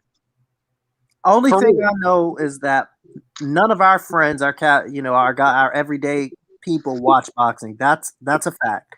And so from that, I'm assuming somebody's losing money somewhere. But at They are losing money. on the different side, the other side of the coin, right? This has been going on since 2015, so something must be working for this to keep continuing. So I don't know what's going on. No, Yeah, but at the end of the day, I think a lot of this stuff. Ask Tyrone again who watching. None of us know. We go to the barber shop, we go up over here, we go up over there. Half of the fighters we talk about, including sometimes even Deontay Wilder, nobody know who the fuck they is. Right, but on their side, somehow it's working because this is going on 7 years. No, but they honestly and they're keep putting on these fights. This fighters don't complain about pay. This is from the oldest guy on this panel. And this is coming from a position of a little bit of wisdom, is that a lot of dumb shit happens and you don't know why it happens until it stops happening. And they may come a point really soon in which celebrity boxing beats the shit out of regular boxing. It's already been doing it. No, I mean formerly. It's already been doing it formally. It's already been doing that's more with you, Mike. You're the one that paid for the Blueface fight, bro. The fight that Floyd Mayweather's been having, they're not professional fights. Mike had his housewarming party for the Blueface fight. No, I ain't had my housewarming party yet. I'm about to have it on the 14th or 13th when I did you pay for the Blueface fight? Did you just move? No, I'm not watching that shit. Who the fuck you think I am? Yeah, you stop fronting, bro. Look, this is what I'm doing right now. Nice. I'm barbecuing chicken, man. Come on, bro. Those are squirrels, bro. Yo, but I eat squirrel too. Nah, but at the end of the day, bro, and I don't even know who celebrities are, bro. Like, honestly, but you could get some B-level celebrities and completely overtake boxing next year. To where who's gonna want to see even really big level boxers fight if these B-level celebrities begin to fight each other. And right now, I mean, the celebrities that are fighting each other are relegated to somewhat YouTube. They're not celebrities what in the classical sense. But you could play a celebrity that's really popular in the YouTube world and in the regular classical sense, and a fight between anybody wouldn't be as big as that celebrity fighting whoever, and that's dangerous for boxing fans. No, but no, it's not dangerous for boxing fans. It's dangerous for hardcore boxing fans. But that's the reason why I was saying is they have to put known boxers on those cards and be more proactive in what they're doing, so in turn everybody can eat. Because what I'm saying is that if you just having celebrity boxers on there, you're not gonna make that much money. Who the fuck was watching the Blueface fight? I didn't even know that shit happened after it was said and done. Yeah, I didn't know. I saw the highlights come up in my recommended page. I didn't even know the fight was happening until it was said and done. Yeah, and I'm being real. And I watch boxing. I even know that female boxers out there beefing on Twitter right now. You know what I'm saying? But I'm not no chitty chatty, pity patty motherfuckers that say, "Oh, breaking news. This boxer said this." No, I'm not that type of person. You know what I'm saying? But y'all, if you was on Twitter, you would know. But at the end of the day, is you if you on my live one of my videos I made, I literally said that it's not a good thing or a bad thing when it comes to what Triller is doing, what a couple of cats is doing. What I said is overall boxing need to do a better job with the female competitors that they have, right, with their male counterparts. And then they also need to fucking start putting people on the map instead of just trying to put these YouTubers on the map. The amount of money that they put in social media and all this other shit when it comes to these YouTubers, when it comes to promoting these fights, they need to put a little bit of that money into the people that's going to be on the undercard or the co-promotional event. It's not a good thing, a bad thing. What does it hurt? No, it won't hurt it. But I mean, I think they would need to implement a more extreme plan to try to regain their position in the world, and that might be trannies fighting. But yo, I'm gonna cut this stream. They already fighting. Wait, yeah, they ended it pretty much already. Yeah. What do you guys think about just quickly this fight? Lala was talking about. I noticed this, and I think the odds are absolutely ridiculous. I think this is I'm very comfortable in picking Granados for the upset. Yeah, everybody on this chat, I don't got Granados winning this fight, bro, and I love Granados, but I think Ben is gonna beat him, bro. But he's not a 10-1. 10-1 is bullshit, dude. Fuck no, 10 to. I should take that shit on, bro. Like fucking. That's what I'm saying. That's why I was surprised. The odds are so wide. I mean, Ben got knocked down.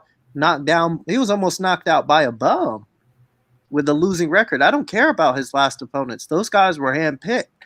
They picked his style perfectly. Those guys are not up in tier guys. They're just making him out to be like he's this great guy. This is not a 10-1. I can see, yeah, Ben should be the favorite, but not by a 10-1. You got a good ass point right there, Tyrone. And that's some shit that I want to ask watchers. Yeah, those guys just stood there with their mitts on, with the gloves up. That's all they did. But that's what I want to ask watchers. Like, what's up with this matchmaking shit? Like, what do you look at when it comes to picking an opponent with your fighters? Like, you know what I'm saying? 50-50, blah, blah, blah, whoop. Like, are you looking at this? You know what I'm saying? Because at the end, at the end of the day, nobody really talks about it, even including Storm Beatman. Nobody talks about how really these guys really matchmake fights and stuff like that and make people look good and stuff like that, and how they actually do it and what's the methodology, how they do it to make people actually think that it's actually a good fight. Well, the odds, like what they're saying is right now.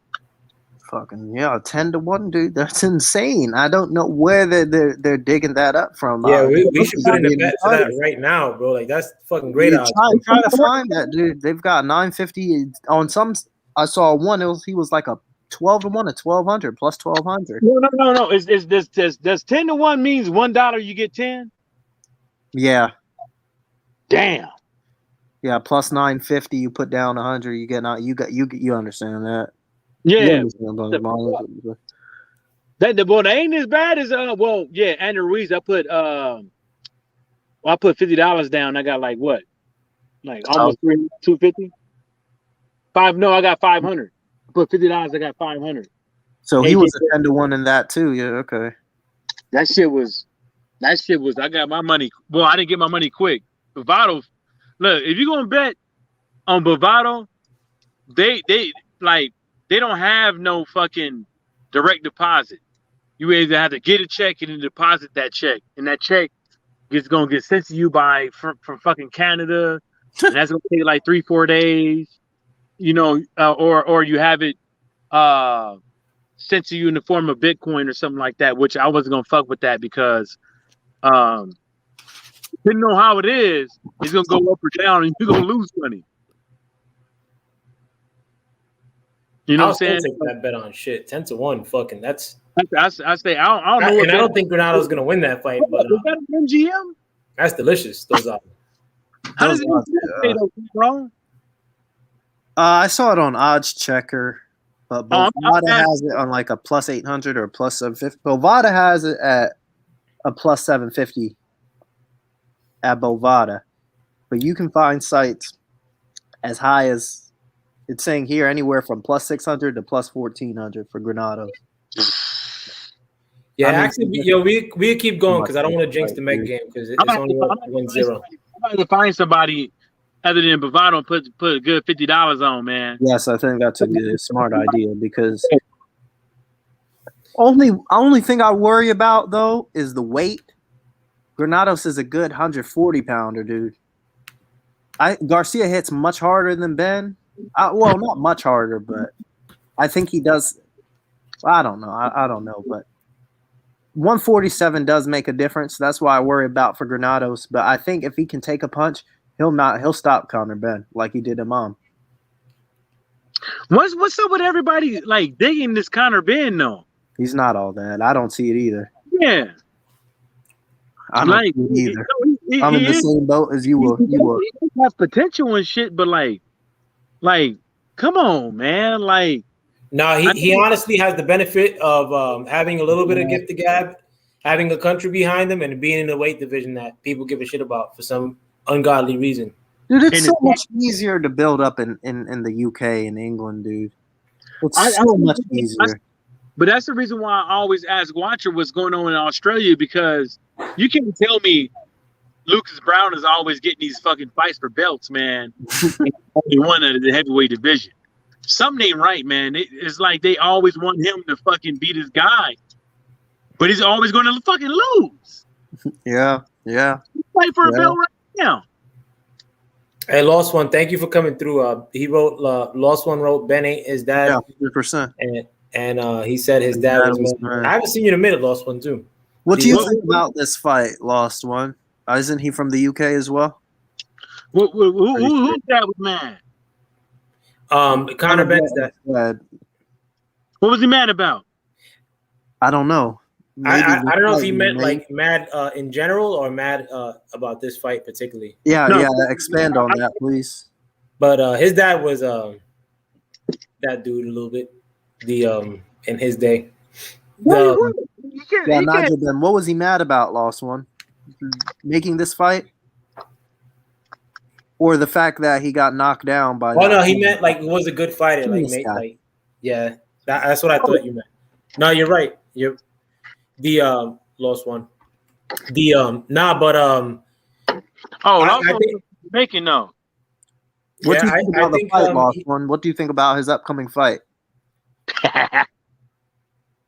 Yeah, but I do think that it's a little very premature. Ben could stay at the in the peripheral at this division, like a lot of these guys in the division are doing anyway, and sort of make a little bit of a allure for himself or and cash out long term. I don't think he's that great either, but they're gonna ship him over here against somebody and he'll end up losing. That's the big plan.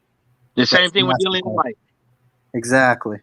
But Dillian, who are they going to give White? Who's he? Does he really want Jermaine Franklin? You already told me. Look. Yeah. I've been trying to pick my buddy's brain, but he won't tell me everything. Actually, he would, but they ain't telling him everything because he got some loose lips. But they standing by for that call, man. Jermaine Franklin, they really is standing by, and they actually fucking working their ass off right now. When I say they working their ass off right now, they working their ass off right now. Like just I don't know. I'm gonna try to I'm gonna hit him up tonight and see if I can I don't know who I need to get approval from, but I'm just gonna hit him up and then not drop the video if I can until like I talk to people to make sure, you know what I'm saying, because I ain't trying to burn no bridges and shit, but I'm gonna try to get a video with Jermaine Franklin to try to see what he think about that fight and stuff like that, because he stay in Saginaw. I just keep missing him. Every time because of work and football practice and shit like that, and going back and forth to Toledo and South Bend, Indiana. But I'm really am, because I'm really interested to see if this dude is really about it, because try to get an interview if you can. Put it on your channel. That would be cool. Go there right now, bro. That's what I'm gonna try to do. But I really want to know, because Edward Hearn is a liar. He be putting out there talking about, oh, this is the first contenders and stuff like that. Then you hear things about Andrew Ruiz, and Andrew Ruiz promoter, and is it King Kong or Andrew Ruiz promoter with Joe Joyce, and then you just don't know what to think about things. But I want to know what they think about Dillian White and how they might think that they can win that fight. Well, I think if he boxes, if he's in shape, I think he could give him a run. What do you think, Mike? I think a lot of look. I even think, I'm not high on Joe Joyce, but I even think Joe Joyce can fucking problems because who are you guys talking? White versus who? And lost one. Jermaine Franklin. Jermaine Franklin on the lost one. Yeah, because with Jermaine Franklin is that he got knockouts on his record, but when you watch his fights, he's a boxer. You can't tell that he got that knockout power. You know what I'm saying? Because he likes to move. Because when he fights certain people, he's not knocking them out. He's not landing.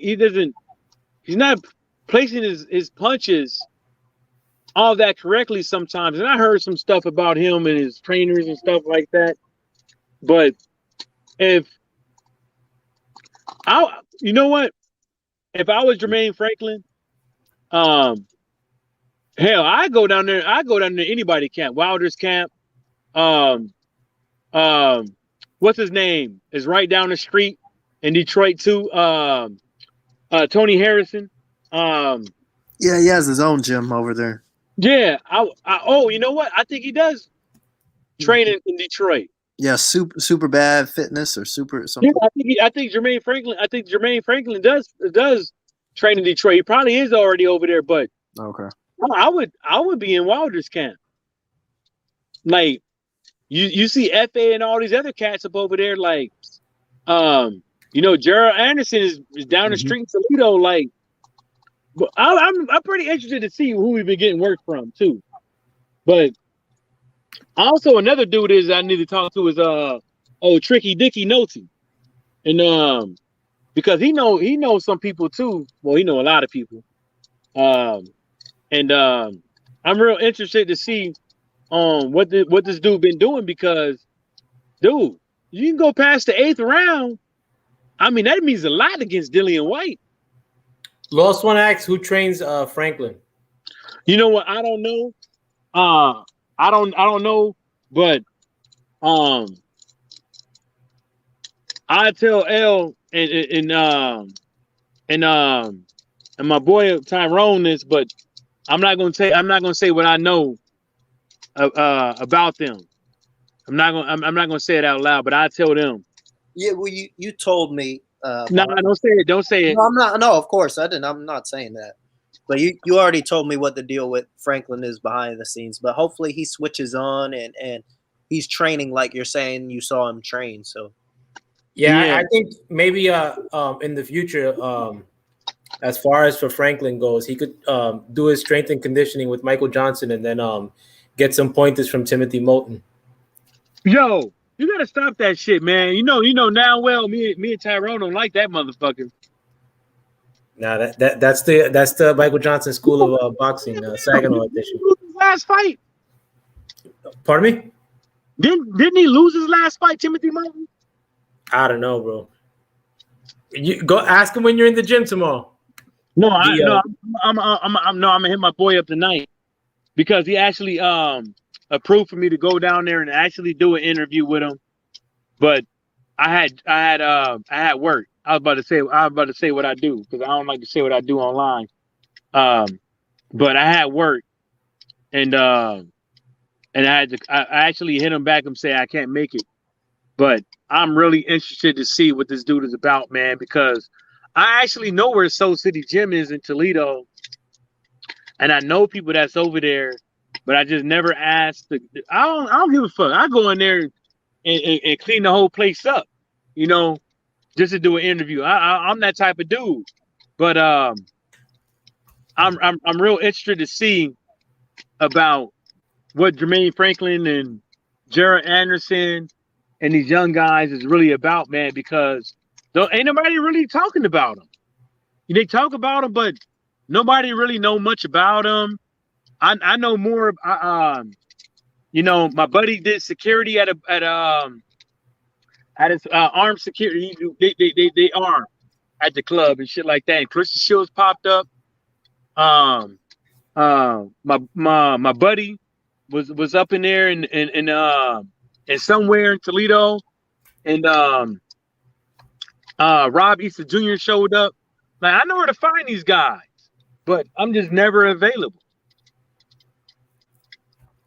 Yeah, like Rob, I know how to find him, but I just don't want to ask that person. No. Yo, have you, moving on though, like while we still got time, have you guys watched any of the Olympics? My wife been watching, but I haven't. What about you, Tyrone?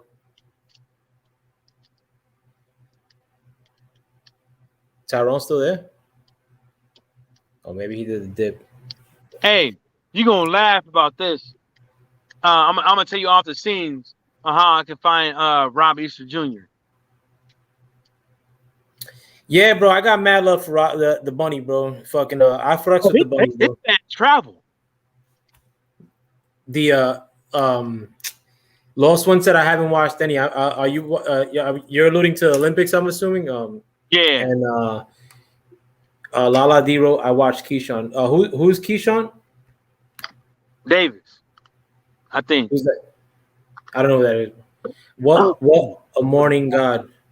The what are you alluding to? Keyshawn is in Japan. Who's Keyshawn Davis though? Mike. I think he's a boxer, but I used to live in Japan, man. That's a cool spot. I'm glad they got to go up over there, man. Japan is nice.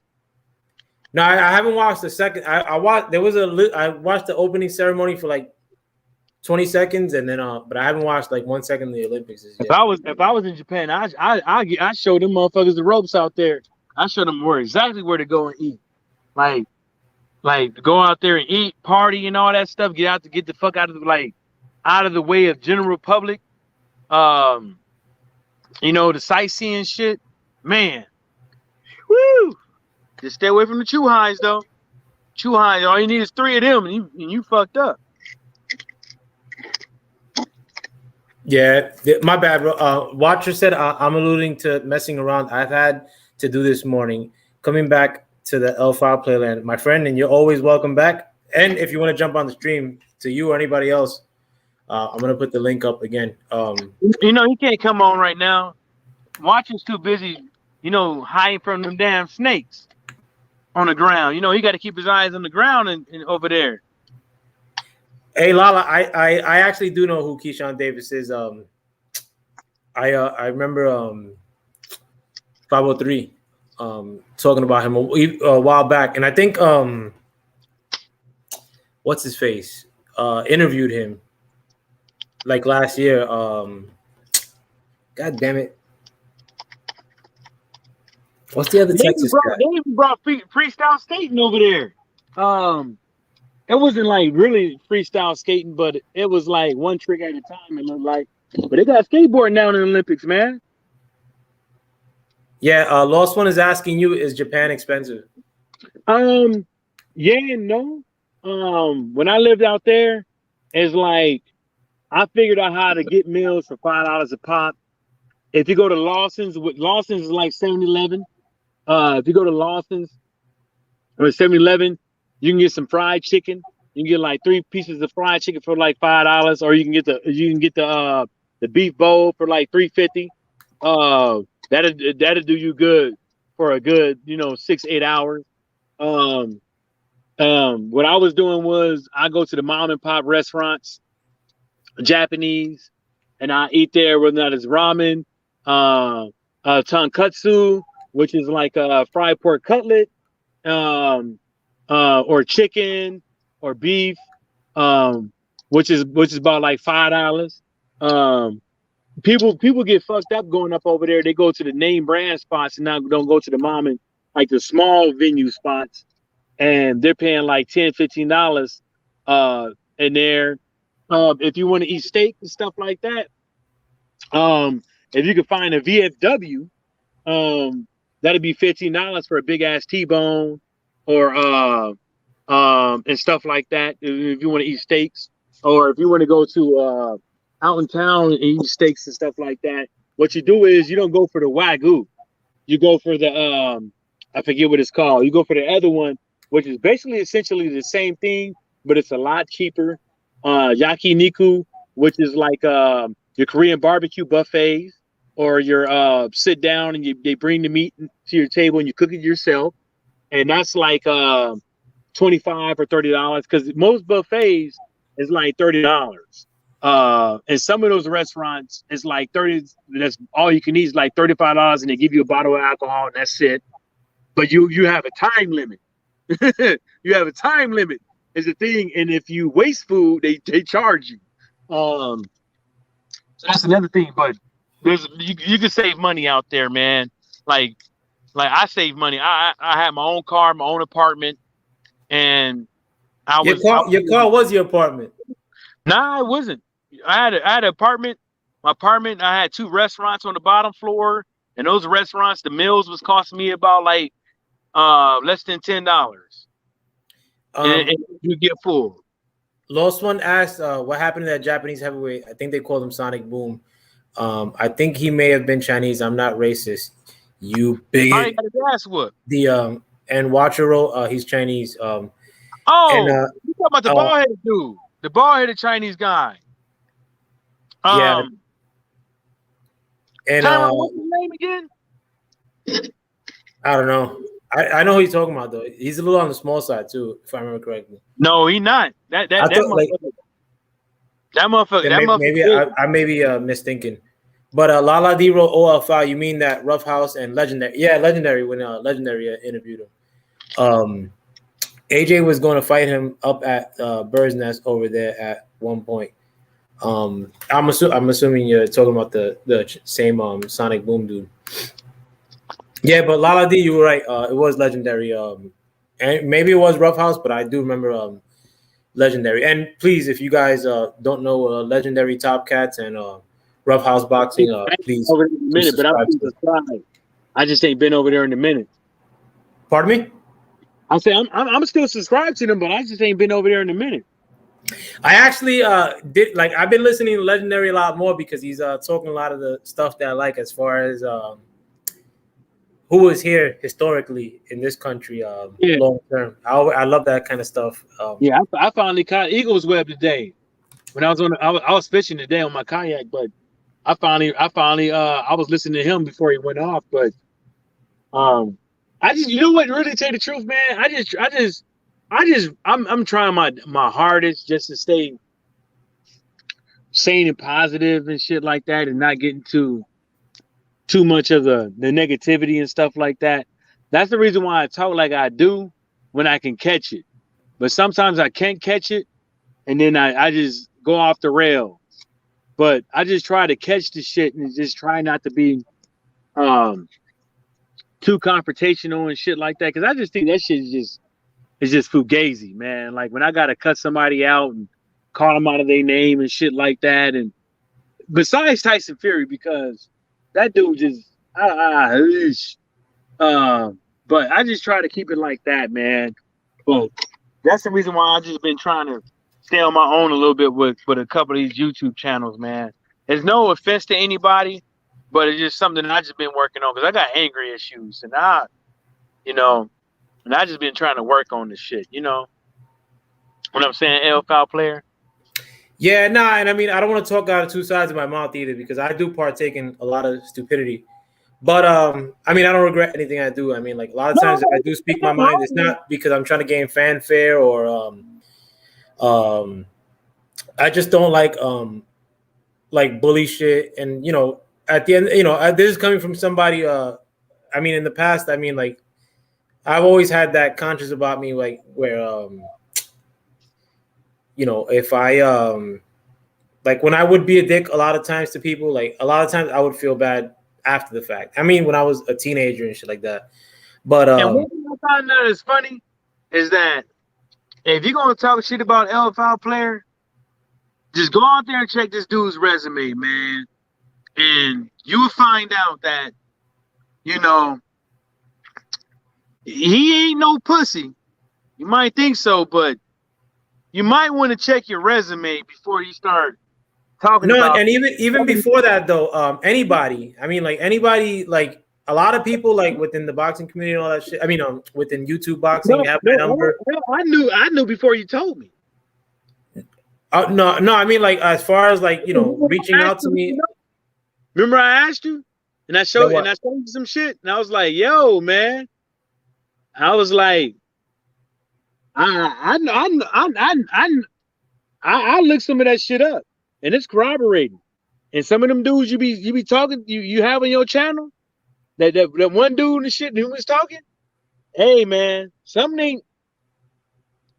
No, but even besides that, though, I'm definitely not a dick. Like, I mean, like, if there's a misunderstanding, I mean, like, you know how I am. Like, I would never, like, or I wouldn't be, like, getting on the phone barking on somebody just off the rip like that. If somebody, if it was a misunderstanding, generally, like, and if, especially if I were wrong, like, I would apologize. Or if you were wrong and you said, hey, listen, like, fucking, I was out of pocket, like, my bad. It wouldn't be no issue, but I just don't like the whole, like,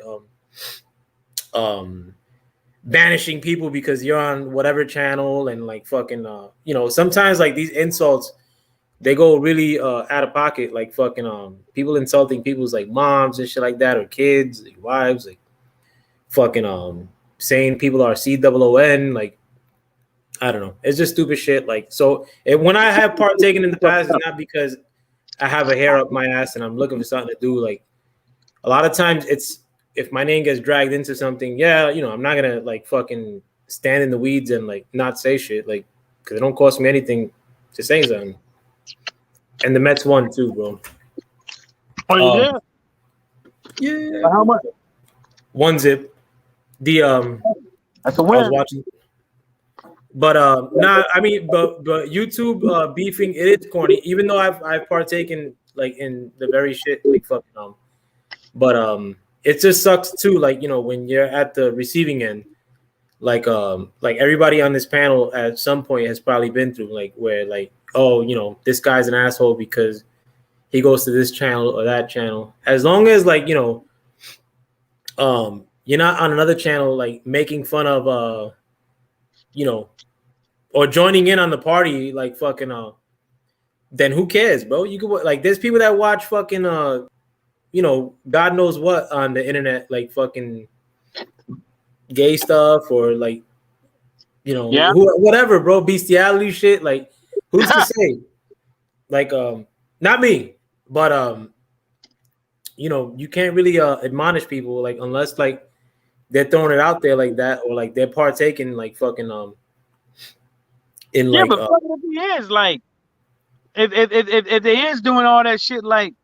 Fucking is like, what is it is to you? Like, no, like, well, like per se, like if you were on the Piano Boys channel, I wouldn't give two shits, bro. Like, fucking what am I gonna say? Oh, Mike, don't do that. Like, you're my friend. Like, but I'm saying is like, he plays some good piano, man. Leave that boy alone, man. No, but like I would understand. Like, I wouldn't even get pissed off at that. Like, if somebody was dissing a bunch of people or dissing me, and then like somebody else joins the party that I'm cool with, I wouldn't even understand that. But even then, I probably wouldn't get pissed. I don't give a fuck.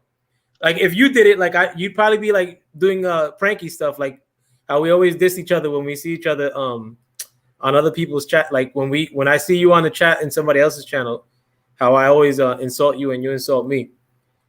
I think you super chatted an insult one time to me, like on somebody else's channel. Hey, a few times. Because you be doing it to me too. So I'm like, and it's always corny shit too that we say to each other. But like, super chatted blood boxing an insult one time, and I told him it's like, you the biggest. It was like own time ago. I said, you the biggest English muffin out here, and he even told people, was like, oh, he's just playing. Like, don't block him. And I was like, damn, you even knew I was playing. Yeah, blocking is whack too, bro. Yo, like, and I noticed too, like, I mean, like, and I think I talked to you behind the scenes too. I mean, like, there's like a litany of channels that like have blocked me. I found out like 2 that blocked me. Watcher even knows. Watcher even know. Look, he bro hard body for real. Yeah. Everybody know that LFL player used to be. He used to fuck it up. He was a fuck up back in the days. Yeah, thankfully not anymore though. Like fucking the you know, like blocking like on people's channels, that's like whack, bro. Like, you know, like what, like a lot of people like, and you know, anybody here could attest to it. Like I've seen Lost One, I've seen Watcher, I've seen Lala D, everybody else, like, you know, on this panel, like chat and panel, whatever. I've seen them for years on channels, but there's people that we've all seen around back in the day that aren't in anybody's chats or anybody's panels anymore. And you know, at the end of the day, what if those people stop stop watching boxing because of stupid boxing YouTube? You know, that's what we got. Like, you know, that's just one thing. I mean, like it's just a lot of underhand. I lost one from my channel a few times, but I had to keep unhiding his ass. I'm sorry. I said people blocked lost one from my channel a few times, but I had to keep unhiding his ass. But then now how YouTube is doing it now you got to go into your Google account to your actual Google account to unblock people now. Yeah, Lost One's pretty much like a staple in all our channels. Like, you know, and you're always welcome to come back, bro. Like, but that's the thing is, like, I don't give a fuck if people disagree with me. You know what I'm saying? I just tell people it's like you know, I got the dude Outlaw Puziness. You know, he's always I just try to tell people it's like, look, man, like, you don't insult people that's like hosting the channel. Don't insult people in the chat and stuff like that. Like, if you think that AJ or Fury is going to beat Wilder, just explain it. That's the best thing to do. Just don't come up with somebody's chat when they talking and you see because the subject says this and just start rambling on. Listen, like, if people really know, I didn't pick Joe Joyce to beat. I didn't pick Takam to beat Joe Joyce. I was just giving my opinion on what I thought about both fighters because I really didn't know. I didn't know if Carlos Takam still had it in him. I didn't know if Joe Joyce was good enough to beat the guy. I was just giving some good fucking my opinion on it. Just my opinion. I don't know if it was good or not, but my opinion. And people just oh my God. If I think Tyson Fury is scared to fight Deontay Wilder, that's my fucking opinion. If you don't like it, tell me why. No, and honestly, like as far as like you and Tyrone and Watcher are like the people I have the most on my channel. Like and you more than anybody are on my channel. Me and you argue on my channel and on your channel more than anybody, and like fucking I still talk to you off this shit. Like I never fucking like, oh fuck this guy, like, you know, like we never agree on shit. Like, but what am I gonna do? Like fucking like fuck Mike, like, you know. Nah, me and Lowe's was arguing last time on my channel. And you and Lowe's go at it too, like. I was like, come on, Mike, you was laughing at me and shit. I'm like, look, dude, I like this is just my opinion. Like, I don't care who wins. Like, I just told him, it's like Takam ain't got no business fighting that dude in the inside like that, man. And that's what he did, and he got caught. Yo, I still haven't watched that fight, bro. Hey, man, I say if you're gonna watch the fight, I just say, like, just look at how I say the number one thing if you're gonna watch the fight is just look at how Joe Joyce catches people in the inside. For some odd reason, people keep wanting to exchange with the guy in the inside, and they keep getting caught. I'm actually gonna watch it immediately after the stream's done. Like fucking, even though I haven't slept, I'm probably gonna go to sleep during the fight. Sometimes he's slow as fuck, and then sometimes it's not as slow. It's a little bit faster. And he caught Takam with a nice little good flurry. It was slow, but it wasn't as slow as usual. And I think that pace caught him. Then that pace finally fucking caught up. He hit him with that left, and he stumbled back. He kind of like he did Dillian White. You know, when Dillian White get caught, he kind of stumbles backwards, and his back leg go wiggle, wiggle, wiggle, wiggle. You know what I'm saying? It kind of did that. Yeah. There's two versions of Dillian White too. Like there's the real shitty overweight version of Dillian White, and then there's the somewhat passable, good hard punching Dillian White. Like fucking But either one though, he does have problems on the back foot. Yo, and Mike, that's what I meant. That I was trying to remember something when we talked on the phone last, and this is changing the subject a little bit. But I saw the video that you were telling me about the private security shooting people in South Africa. I didn't see that one. The one that before I didn't see it. I just saw it now. But yeah, man. Like if you like, you can tell. Like, you know, me and you was in the service. You could tell who's fucking security and who's a civilian. Like straight off the rip. You know what I'm saying? And the weaponry, the vehicles, and shit like that. You know what I'm saying? And hey. You know they're gonna take them. You know they're gonna protect. If anything, they're gonna protect the rich neighborhoods quick. You know. No, but the one I saw before that, it was like some 6 dudes standing like top of a hill, and they were like bucking at like a group of like 100 people. Yeah, but who does that type of shit? No, I know it's wild out there, bro. Like fucking. Like who literally looks at a whole bunch of like broke ass people and say that the country's in turmoil and they just stealing. And then I'm going to say, I'm going to sit up over here and I'm just going to kill them all. Yeah, no, and on top of that too, like a lot of that shit ultimately was a write-offs for a lot of corporations, bro. Like fucking it ain't that kind of party. Unless somebody were trying to break into your fucking house, I smell you. Like, I mean, if you try to come up in here, like fucking good luck. But the whole like what they were doing on that hilltop and what they would do, what the one that you were saying was worse than the one that I saw, like the one where they were going around shooting people from the back of that pickup truck. That shit was terrible because that shit was like up close too. Yeah, and you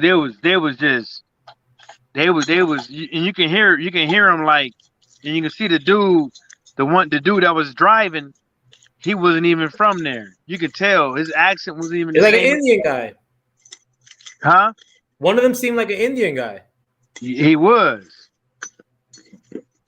Yeah, it's. I mean, I like you haven't been seeing it on the news as hard body like as when it first came out, but I'm hoping that shit gets fixed, bro. Like fucking because South Africa is not like a fucking poor country either, man. Like one, it's a beautiful country, but two, like fucking they're not broke. Like I mean, I always talk about the South African Mint, fucking and I think I made a video about the South African Mint, whether their coins are gonna be a rarity in the future, because that shit was pretty scary, bro. This summer is gonna be wild, bro. Like this summer and fall, with everything that's happening in Australia, South Africa, Cuba, fucking throughout Europe, China, here in America. I mean, I think they haven't got into the party yet. Canada, fucking the border here in America, like fucking everybody got to make their money back, man. That's what I keep trying to tell people. It's like no matter how you put it, no matter how you cut it, like all these, with all this COVID, people got to make their money back. Like, and why didn't like I told folks, like, you think the gas price is up because of Biden's in office? I was like, they got to make their money back. Like, you think these big ass corporations is gonna let all these broke people eat off of them for like X amount of months? No, they're gonna want to make their fucking money back. Like, and that's what they doing. They making their fucking money back. It's like, yeah, you're gonna get cheap gas prices one day, and then the next day the gas price is gonna be damn near almost the same. Why is that? Because people got to make their money back, and you can cut it, and you can say whatever the fuck you want to about it, but if that was you on the other side of the spectrum, what would you do? Let me go through some of the comments real quick. Lost One said, "Foul play. Look up a picture of Joyce in the ring walk." I actually did see that, and believe it or not, even though it looked a little bit obtuse, but I like the obtuse things in as it relates to boxing. The more eyes, the better. Watchero, I think they got child soldiers in the Congo or somewhere else. Yeah, there's a few other places. They got them more places than just Africa. Like, Yeah. we got child soldiers everywhere. You know how many 15, 16-year-olds I sent to they go get hung by their own people in Iraq? Like, The yeah, but it's wild though, man. Like I mean, like and I always tell people too. I mean, I try to tell people on this channel. I got to do it more though, man. Like the as far as keeping your gas tank full, like fucking just in case, because we had gas isn't like fucking over the top expensive right now. It's a little bit more expensive than it was normally, but it's still somewhat affordable. But always keep your shit on smash, bro, just in case you gotta fucking lock down in your house. Like I was in when I still lived in Brooklyn, there was a the first hurricane ever to hit Brooklyn. It wasn't like that bad, but fucking I was shook because I'm like, yo, I wasn't holding a Regal Beagle or Legal Beagle at that point. But fucking like what am I gonna fucking fight off people with bricks or some shit? Like fucking. But let me see. Watchero Sudanese as well, yeah. Definitely because of gas prices, what I say is if you ain't got it like that and you think gas prices is high, don't be giving nobody no free fucking rides. If you ain't got it like that, you ain't got no business giving nobody no fucking free rides no more. Oh no, if you need a free ride from me, you're not my friend. But Lost One wrote, you think things are getting crazy again? I think they absolutely are gonna get crazy. Even in your country, too, Lost One, like with the protests that are happening now, like in the UK. I think there was a protest couple days ago in the UK.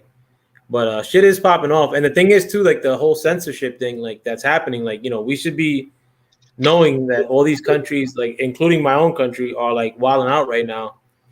And it seems like they don't want to tell us, like, and I always want to know what I'm not being told or what you're trying to not tell me. The Mexicans dominate boxing, facts. Yeah, I mean, I'll give it up to you. I mean, if you think so, Rap Bull. Thank you for coming on, though, man. Yeah. And if you would like to contend your point, Rap Bull, so long as you don't say no crazy shit, I'm gonna leave the link for you, and anybody is welcome to jump on, including the Rap Bull. But thank you for coming on, Rap Bull. I don't agree with your contention that Mexicans dominate boxing. Watchero, no, Chiron. Let me see. More like me check. That was between you guys. The but going back to what Lost One was saying, I think things are gonna get crazy. Maybe not so like. Well, I think with the whole like thing that's happening like since last year, I think that's gonna get crazier because they're pumping that hard body on the news. But I think other shit in relation to that, things that aren't related to that. Like I mean, I gotta go to New York every day. Even though I'm originally from New York, but I gotta drive into New York every day, and New York looks like a fucking abject fucking shithole. Crackheads, prostitutes, what else? Just people spazzing. I saw somebody get killed a few months ago when I was driving into work, and it was a random killing. Like fucking I don't know if I said that here, but yeah, it was a random killing. I didn't see him get killed. I saw him laid out though. But then I saw it in the newspaper because the guy was related to a female wrestler. That was her brother. But he got out of rehab that day, and he missed his train. And then he went to go get like a slice of pizza or something. And some random dude stabbed him, and they didn't get to find him. But Lost Run wrote London flooded the other day. Yeah, I mean, like that's happening all over the place too.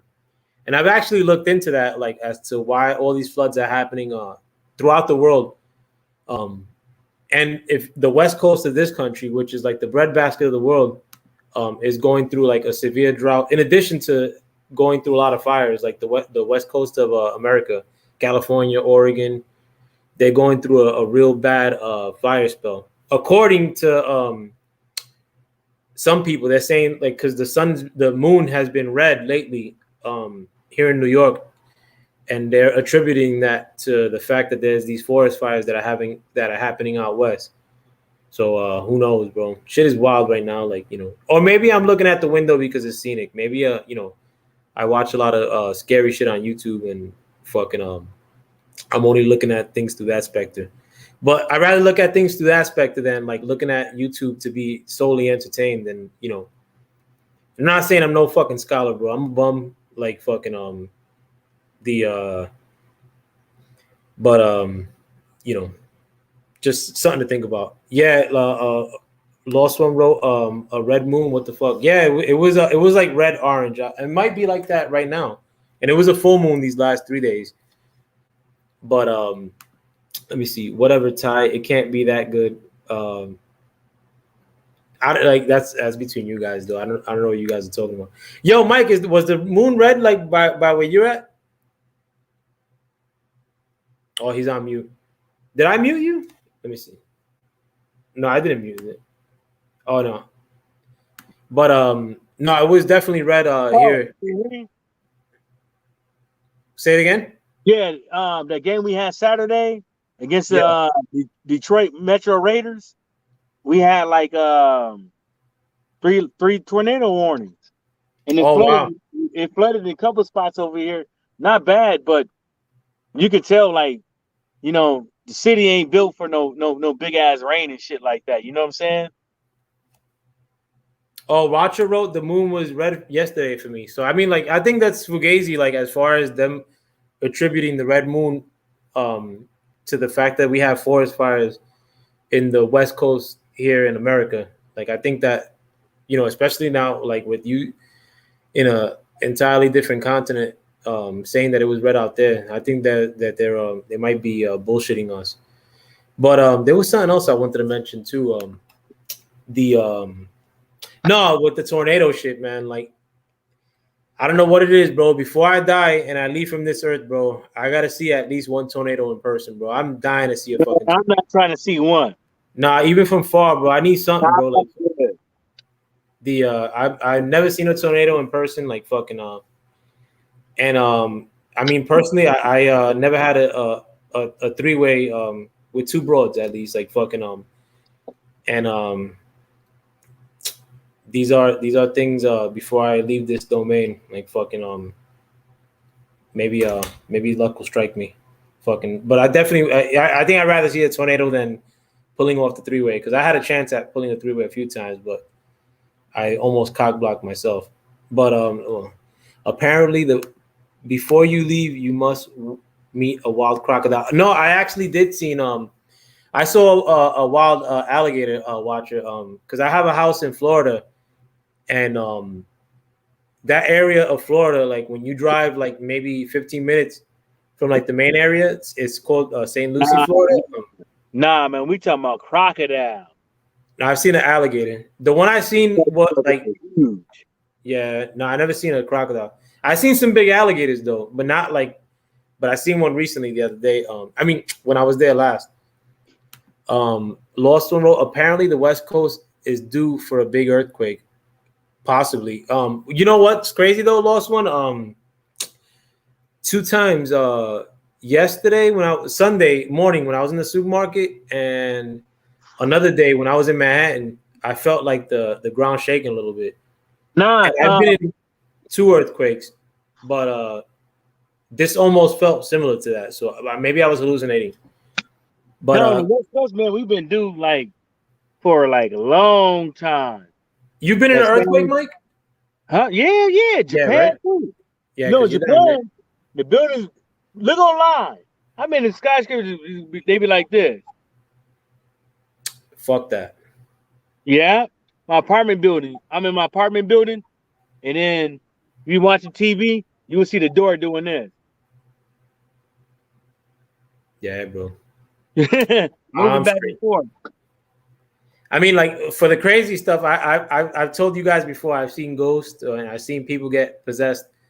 But earthquake is I'm good on the earthquake, but I do want to see a tornado before I go. Lost One wrote, eat sharks. What the fuck? And I think he's alluding to the fact that Watcher said crocodiles eat sharks over here. I ain't know that shit. But massive bite chunk dead bull shark on the beach. And then Lost One, that's a fight I want to see. Actually, Lost One and Watcher, my brother had a alligator, but it was like tiny, and they put it to fight with a pit bull like idiots, and the pit bull pretty much swallowed the shit. But the alligator was like a baby. Watcher wrote, yeah, Lost One. They go out to salt water, and if they meet there, it's beef. But Lost One wrote, in Japan, the building scaffolding with bamboo just because of all the earthquakes they get. Yeah, I mean, like They don't use bamboo for all of them, but some of them actually do. But I'm telling you, like you go on YouTube and you look at the earthquakes in Japan, you'll see the buildings swaying. yeah, I know by like a lot of the buildings out there, they build them on bearings. I heard like, or one big bearing. Like, No, they got to build them a certain way because they prone to earthquakes, and they have self-leveling systems and stuff like that for earthquakes and other shit. So they have to have stuff like that in them. But I think with all the shit that happens in Japan, like earthquakes, tsunamis, I would fucking take that as a clue that maybe God doesn't want you to live there, bro. Like fucking same shit with Louisiana, bro. Like they be getting some fucking major flooding, like hurricanes. Like I think that'd be a clue to get the fuck out. Florida, I kind of get it. I mean, I don't live there fucking year round. I mean, I don't even live there 2 weeks out of the year, but I mean, so like, I mean, it doesn't flood hard body like Louisiana does. Like Louisiana is fucking, I'm good on that. Alligators different, but those are scary. Yeah, I mean, I gotta go to Australia too, bro. Like fucking when I get bigger. When I go there, I'm fucking couch surfing in Watcher's cribs, bro. Like one of the rooms in your mansion. But I do gotta hit Australia, man. Fucking that's another thing off the bucket list before I go. The you know, nah, you know, you trying to, hey, you get you one of the midgets yet? Who's that? Hey, nah, the bucket list is a midget. I'm sorry? I said the bucket list, you got to get you a midget. Yo, not for nothing, man. I don't know what it is, bro, but and I don't mean to sound like a bigot, but I've always like had something against midgets, bro. Like I always think that like they always make themselves look ridiculous on TV and shit. Like, cause I remember like they'd always do like these fake stories on like Jerry Springer and like where you could tell it's like fucking scripted, but like a midget would like go on the stage and like start running around and all this shit, like fucking and I always think like, man, like you're already a little guy, like why make yourself look worse? You know what I'm saying? Like, so I would like, and plus like midgets like with suits, there's something weird about that. Like I don't know what else they gonna do. Huh? I had one. Ah, Mike, bro. No, hey, man, I had to do it, Jack. There was by because I went to work with my brother in a moving company. Worst fucking job I've ever had in my life. And I only worked there for like 3 days. That shit was brutal. But there was a midget that worked there in that area as a secretary, and she was gorgeous, bro. Like beautiful face. Everybody was like trying to max her. Then I would have made an exception, but you know, and Lost One wrote, what else are they going to do? I mean, like they could invest and do other shit, bro. I know a really popular realtor in this area, and he's a midget. But I mean, like that's also a little bit nutty too. I mean, like if your realtor was this like little dude, like you know, I don't know. I'm a bigot, bro. Like I fucking self-admitted. He said you gotta cut them some slack. Nah, I do, man. I'm hard in the midget community, admittedly. But tell us more about your story with the midget, Mike. So I was in you know, so if you underage, back where I'm from in San Diego, so what you do is you find somebody that could take you to you can go to Tijuana with, right? So my buddy was having like his birthday party in Tijuana. He a black dude too. And so he from a different high school than me, right? And so one of his classmates was a midget. And I'm sitting down there like I normally do, even to this day. I sit down there and I drink, mind my motherfucking business, and I people watch, right? And then midget kept eyeballing me. And I was just like, man, you know what? I think that'd be kind of cool. You know, if I, you know, fuck it. She got a little big ass head, but she got a big old booty. So I was sitting up over there, and then next thing you know, she come on over there next to me. I was like, all right, cool. So I guess it's my time to shine. Next thing you know it, we come across the border. Right there on it's not San Isidro, that's forget what it's called. But we get up over there. Next thing you know it, I'm in Barnum. I'm at the you know, circus. Do do do do do do do do do. Hey man, and I had a fantastic time. I bet she did too. If she didn't, then hey, feel sorry for you, but I got mine. I had to press mute so I didn't interrupt that story one iota, and it was worth every penny. But I'm gonna go back. Okay. So then like I ended up being like 21, like later on, and downtown Gaslight District, San Diego, right? Party. There's another midget story? Huh? There's another midget story? No, this is the same midget. Let me. Oh man, bro. I'm downtown, and you know, maybe I shouldn't have done that like that because I did it and stuff like that. I fucked her and shit like that. I should have been cool about it and stuff like that. But I ended up seeing her at a bar, and I was with my homies, and I was like, oh shit. I was kind of like embarrassed. You know what I'm saying? Because I snuck her out of there, and I met her with her at the hotel, and nobody knew.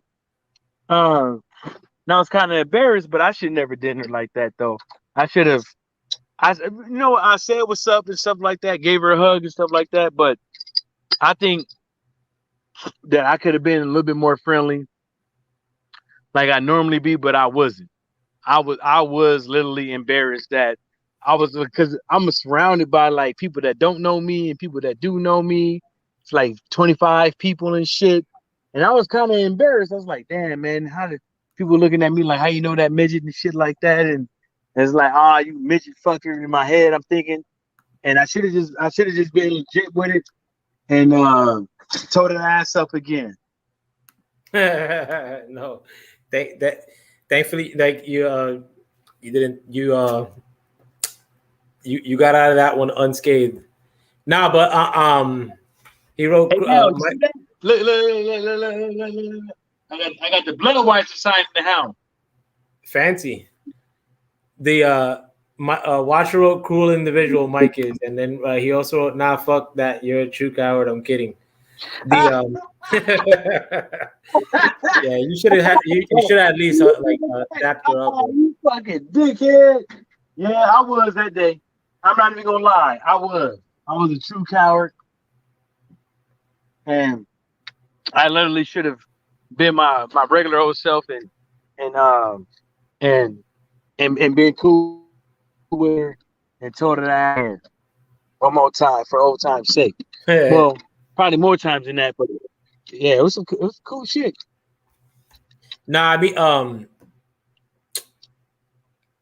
I mean, naturally, I've never been with no midget, bro. But one thing though, that the gods have punished me because I mean, in the past, I've never, self-admittedly, I've always said like, when you're kind of saying like, would you or would you not like with a broad or like, I've always like had some really low threshold ones that I said like, I would or I wouldn't.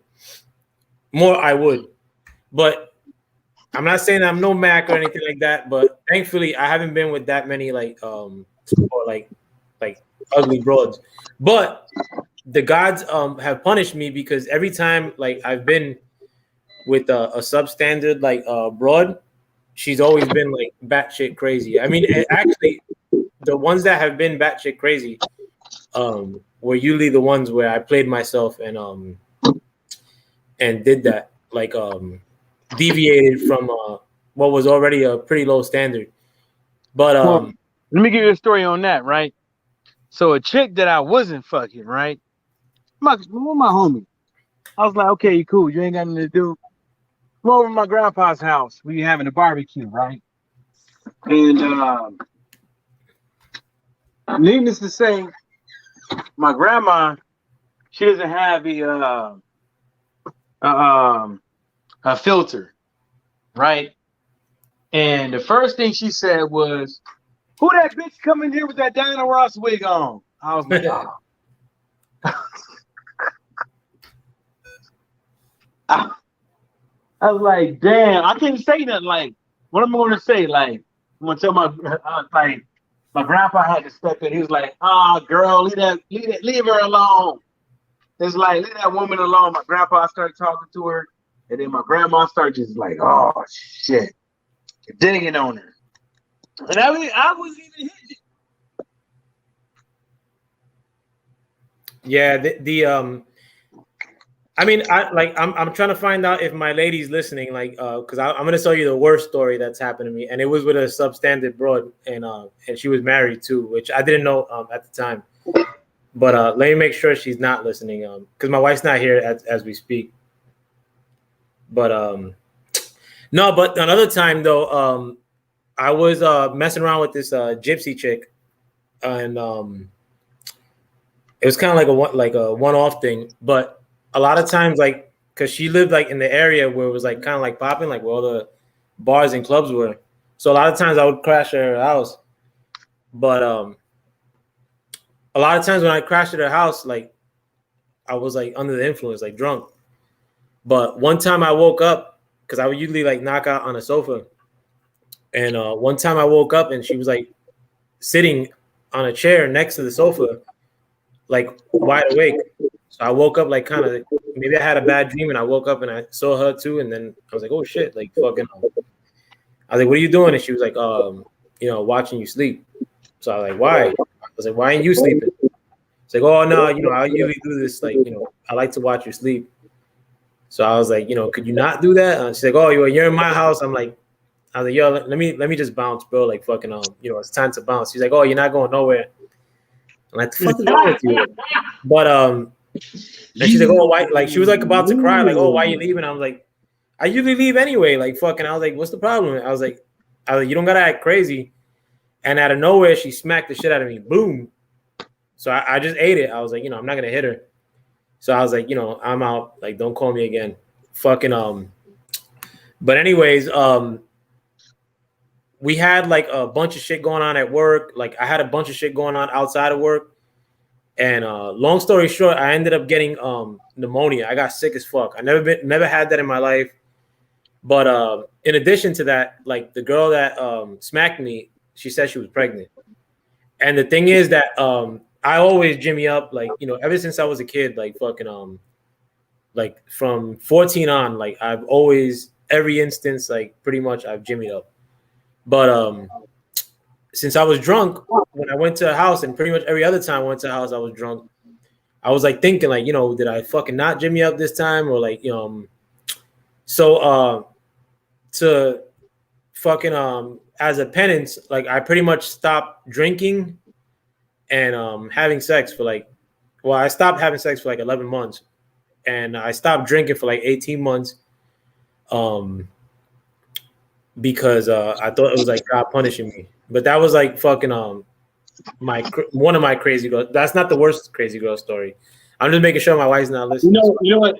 Look, the last time a female slapped the shit out of me, I put my foot in her chest, straight up. Yeah, I mean, like I wouldn't like if a girl were like wailing on me, I mean, like, oh no, if a random girl were to punch me, I ain't gonna take that shit. Or if a random girl would have punched my wife, like I'm knocking her out. Like I just broke my hand, right? I just broke my hand. See that? Yeah, I just broke my hand, and I couldn't really drink like that, right? Because I was in pain, but I couldn't take the perk. And then if I drink too much, it affects with your healing. So only thing I was drinking, like I went there and I said to myself, I'm only gonna drink this one fucking double shot of vodka, and that's it. And I'm about. And I'm sitting in there, standing, I'm walking around, and this bitch came to me, right? She's about probably like a 6 or 7, and she tried to grab my hand and drink my drink. I was like, nah, you can't drink this. Like, look, this is the only drink I'm drinking tonight. I was like, and I'm not buying nobody no drink. Because I was kind of pissed off, like, I can't really drink like that. I can't really have that fun. You know what I'm saying? And she came by like 2-3 times, tried that. And then she tried to give me a kiss. And I moved my face out of the way. I was like, yo, man, like relax. Like, you know what I'm saying? Like, if you're trying to hang out or something like that, you know what I'm saying? We could do that later, but I'm not about to kiss nobody in the motherfucking club. And I turned around and she tapped my shoulder. She smacked the shit out of me, and that shit hurt. Needless to say, I turned around and my foot was in her chest. And I walked out. A couple dudes tried to fight me. I slapped the shit out of one of them, and then they kind of backed up, and I just walked out. And my homie I was with, he's like, "What the fuck happened?" He's like, "Damn, all I saw you slap this dude in the mouth." Shit like that, what the fuck going on? I was like, man, I had to drop kick the bitch. She slapped the shit out of me. Yeah. Like, oh, you punk and this and the third. I was like, what the fuck you talking about, punk? I was like, some random bitch slap you, put their hands on you, and you just gonna take it? I was like, look, where I'm from, a bitch will knock your ass out. I see my sister knock out 2 dudes, cold, trying to be on that prissy ass shit. Like, no. If somebody's trying to put their hands on you to cause bodily fucking harm, and you don't know them, you give them that same energy back. I don't give a fuck who they is. They're Martian, Smurf. I don't give a fuck. Jesus, everybody get it. Yeah, the one time I'm not gonna lie, like one time I did give somebody a little backhand, but the thing they didn't hit me though. It was a lady from my building. She was like normal though, like she wasn't like nuts, and she was actually kind of pretty too. She was older than me, but she lived on the first floor of my building, and my bad. But when I was in the business, well, no, actually before that, she started like fucking up, like she started hanging out with my uncle, and my uncle is like, a bad influence, if you will. And I guess she couldn't find my uncle, and she couldn't find other people, like, and she was like looking for me. But she had a little son. He was probably like 3. But her son, she was Puerto Rican like I am, but she was like her son was like almost like a albino looking kid. He was mad cute though. But I remember she was looking for my uncle, myself, like, and nobody was outside at that time because it was like real hot that day. And like a lot of times, like people, like, we used to open up on real hot days, like at 2. But on that day, like it was already like probably like 2 or 3, but it was like blazing hot, and she was outside looking for us. But I saw her son, and her son's shoulders were like completely like burnt, like bubbling up and everything, like from him being out in the sun, like fucking and her being a fucking head. So I ended up putting like a backhand for that, but I don't feel proud about that shit. But like, kids are kids, you can't be doing that shit. And I remember my dad, walking around with me, like when he'd be drunk and all this shit, which I used to have a good time with my dad walking around. But at that time I was like 9, this kid was like 2 or 3, and he was like in pain too, like when I saw him. So I got pissed at that when I and that's the only time I ever did something like in violence. But let me tell you my worst story as far as like substandard broads that I've been with, which only amounted to like 3 my whole life, and the one that slapped me was one of them. But the other one was this is like a terrible story too, fucking but one time I this is the only time I didn't even know the existence of rock clubs, like Like I like rock music, but not like that. Like I wouldn't go to a rock like club. Oh, I But do. yeah, but like I mean, like you don't even see them like that. But I ended up going to a rock club. Lost One said we have some creatures in England. Now I've seen videos of the creatures. I've been to Ibiza too, Lost One, and I've seen the English section of Ibiza fucking sucks. It's like all drunks and shit and like shitty music. But I went to a rock club, and the dude that I went with, it was my man KY. He was a fucking ill drunk, and I don't know where the fuck he disappeared to. So I was alone, and plus there were like really no broads in the club. So I'm like, trying to like find something to entertain myself with. So I went outside of the club, and like on the curb, there was like a woman sitting there, and she wasn't all that. She was probably like 5 maybe. So I acted like I was fucking trying to conversate and like smoke a cigarette. I was like, oh, what are you doing here? She's like, oh no, I'm not even I'm a tourist. Like she was like basically saying she was a tourist and that she didn't know where her husband was. That she came with her husband, her friend, and her friend's husband. So long story short, we ended up going back to like her hotel room. But the thing is that her room, it had like those old school office doors where it's like frosted glass, like the top half, and then like a regular door, like the bottom half. Oh, this is getting good. You can't see like into the room, but you could see people outside of the room, like silhouettes like that. And like this shit was kind of busy. Like you could see like constantly silhouettes. So and I already knew what it was because like she was married, like and like again, I wouldn't like even fuck with no married chick like that. But I was like, But she's back in the hotel room. Okay. No, but I was like, she's a tourist. I'm never gonna see this broad again, so whatever. But I ended up fucking messing around with her like on the bed, and we were actually I was actually in the guts for a little while. And then all of a sudden I hear like banging on the door. So I'm like, fuck, man. I'm gonna have to fight this dude like fucking So she's like, oh, you're gonna have to hide. So I ended up going under the bed, and mind you, I was a little bit drunk too. So I'm gonna do a demonstration of how I was. So like the dude comes into the room, and I'm under the bed, like laying on my stomach like this. But I don't have like I'm like with my head up like this, like I'm like thinking like at any moment this guy is gonna hear me and fucking get into a fight with me or toss me out a window or some shit. But on top of that too, I had severe allergies like too. Like this is like a shitty ass carpet under the bed. Like I'm like a second away from sneezing. But I'm like this, like shook, like fucking under the bed.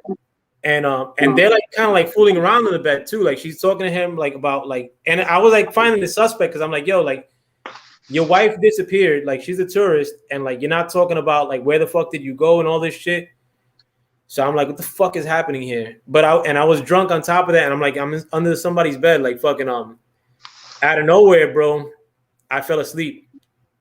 Like I think from like being like this, like with my neck fucking in an awkward position, I ended up knocking out, bro.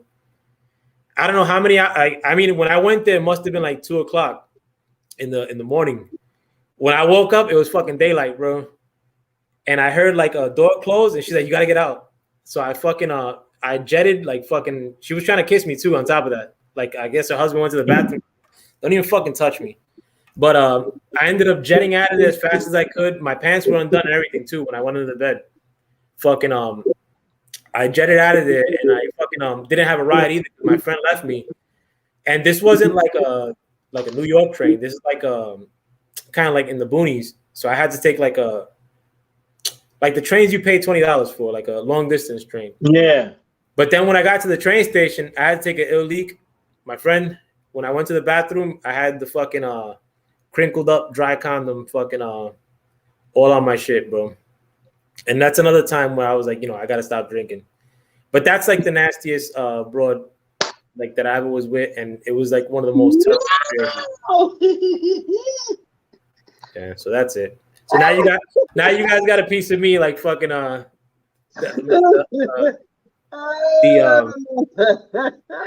lower level of hold on Lost One said L foul play. I was one of those creatures in those English spots. I once woke up on a beach first night not having any idea where my hotel was. Crazy. Yeah, I mean, like, it happens. Like and that's another thing too. I mean, like, don't get it twisted, guys. Like, I'm not like there's not many times where I got like shit face. Like I not like that I didn't try, but I'm pretty good as far as like drinking. Like, I don't get like blasted like that. There's not many times where I like blacked out. I've thrown up many times. I actually threw up a couple months ago when I went out drinking in this bathroom next to me, my guest bathroom. But normally, like, I don't get blackout, or I like, I'll find my way home. Like, fucking yeah, Lost One said drinking is a sport over here. Nah, it is over here too, man. Like, that's one thing. My countrymen are fucking legit, like, drunks, bro. Like, when we go to the bars, like, over here, like most of the Puerto Rican dudes, like, they always get like triple shot Hennessy. That's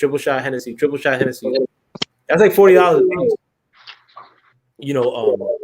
Puerto Ricans, I do give them that. Like, they're actually, I can't give them too much credit for that, but they drink like a motherfucker. Not beer either. Drinking is a sport, but people have to understand that it's a marathon, not a race. Yeah, I put a video out, and if you guys look through my last videos, I actually put a video when somebody put a roofie in my drink, and I still don't know to this day who the fuck did that shit, or why they did that shit. With the exception of maybe they were trying to rob me, but I was with like 4 or 5 people in the place when that happened.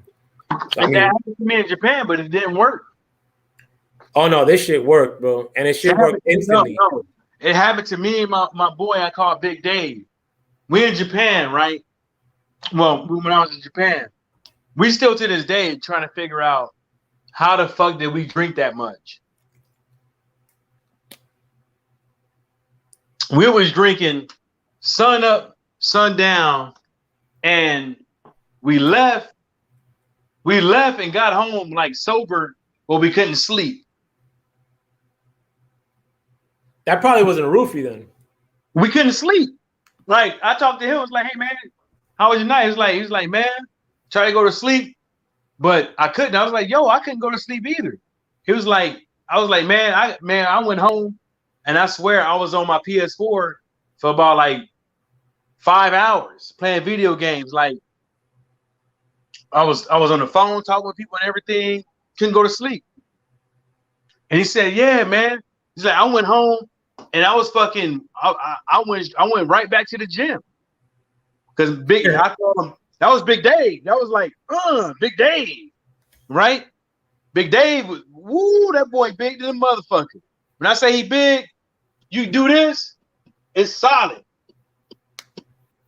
Lost One said that's like the opposite of a roofie. That's what I think too, man. I don't know what it was, but he even said it's like, yo, no, because in Tokyo, like, we was going to like sketchy spots, and he said later on, and I found out too, through the base, they actually you're supposed to actually like you gotta watch your drinks. In a lot of spots in Tokyo, you will get drugged. You will, if you by yourself or you with like 2 people in some low ass numbers, or you go in them shady ass spots, they will drug y'all to keep spending your money. So you keep spending your fucking money. Yeah, Lost One wrote, someone slipped me ketamine at work one time. I was working on a bar. I swear to God, I felt like I was in the drinks as I was pouring them. Yeah, it's just wild, bro. The people do ketamine like, recreationally, like here in New York, because a lot of the clubs I go to, like in the last like 15 years, are more like not hip hop. Like I go to like electronic music places now. Yeah, but, yeah. Nah, and you know that nigga Mark Morrison. That's what he doing. The Return of the Mac dude. Yeah. Oh, that's crazy. He's still making music. Oh, that's crazy. Nah, but the time that they gave me the roofie though, like I was drinking a little bit early that day, but I wasn't drunk. And when I got the first drink at this bar, it was called Mark's Lounge in Park Slope in Brooklyn. As soon as they gave me the drink, immediately I went from like my eyes went from like looking at people like this to like seeing people like this, like boop. And I took like 3 steps, and I was on the fucking ground. But like when we was out, like we still can't. Like me and him, we still don't know what the fuck we was doing. probably like coke or some shit. We still don't know. Like it was like, hey man, we was talking about like, man, what happened? Like, we remember going to 2 bars, and he's like, nah, man, we went to that one, this one, and then he's like, then we went across the street and went to this one. It's like, yeah. I was like, but we went over there. He's like, nah, man, we was doing this. Man, we was fucked up. You know what this is right here? What is that? This is what I run all my this is my whole TV right here. Nice. I got 3 of these in this house. This oh, actually I got another one right here. Yeah, I put another video too. I don't know if you guys watched it. Well, maybe I did, maybe I didn't. When I met I think I did do a video of when I met a serial killer at the club. And the thing is, huh? See this right here? What is that? Shit. I'll tell you later. You see this ring? Yeah. I'll tell you later how I got that. Yeah, but no, I also met like I said, the serial killer at the club, and on top of that too, I was like 1 second away from actually getting into it. Not me personally, but the people I was with. I gotta go because my old lady calling me. Okay, yo, stay up, man. Thanks for coming through. Yeah, I gotta man, I'll tell you later about this shit. All right, bro, stay up. Nah, lost one. I didn't meet a killer. I've known tons of killers, but no, I met a serial killer. His name was Steven Sakai. It's Stephen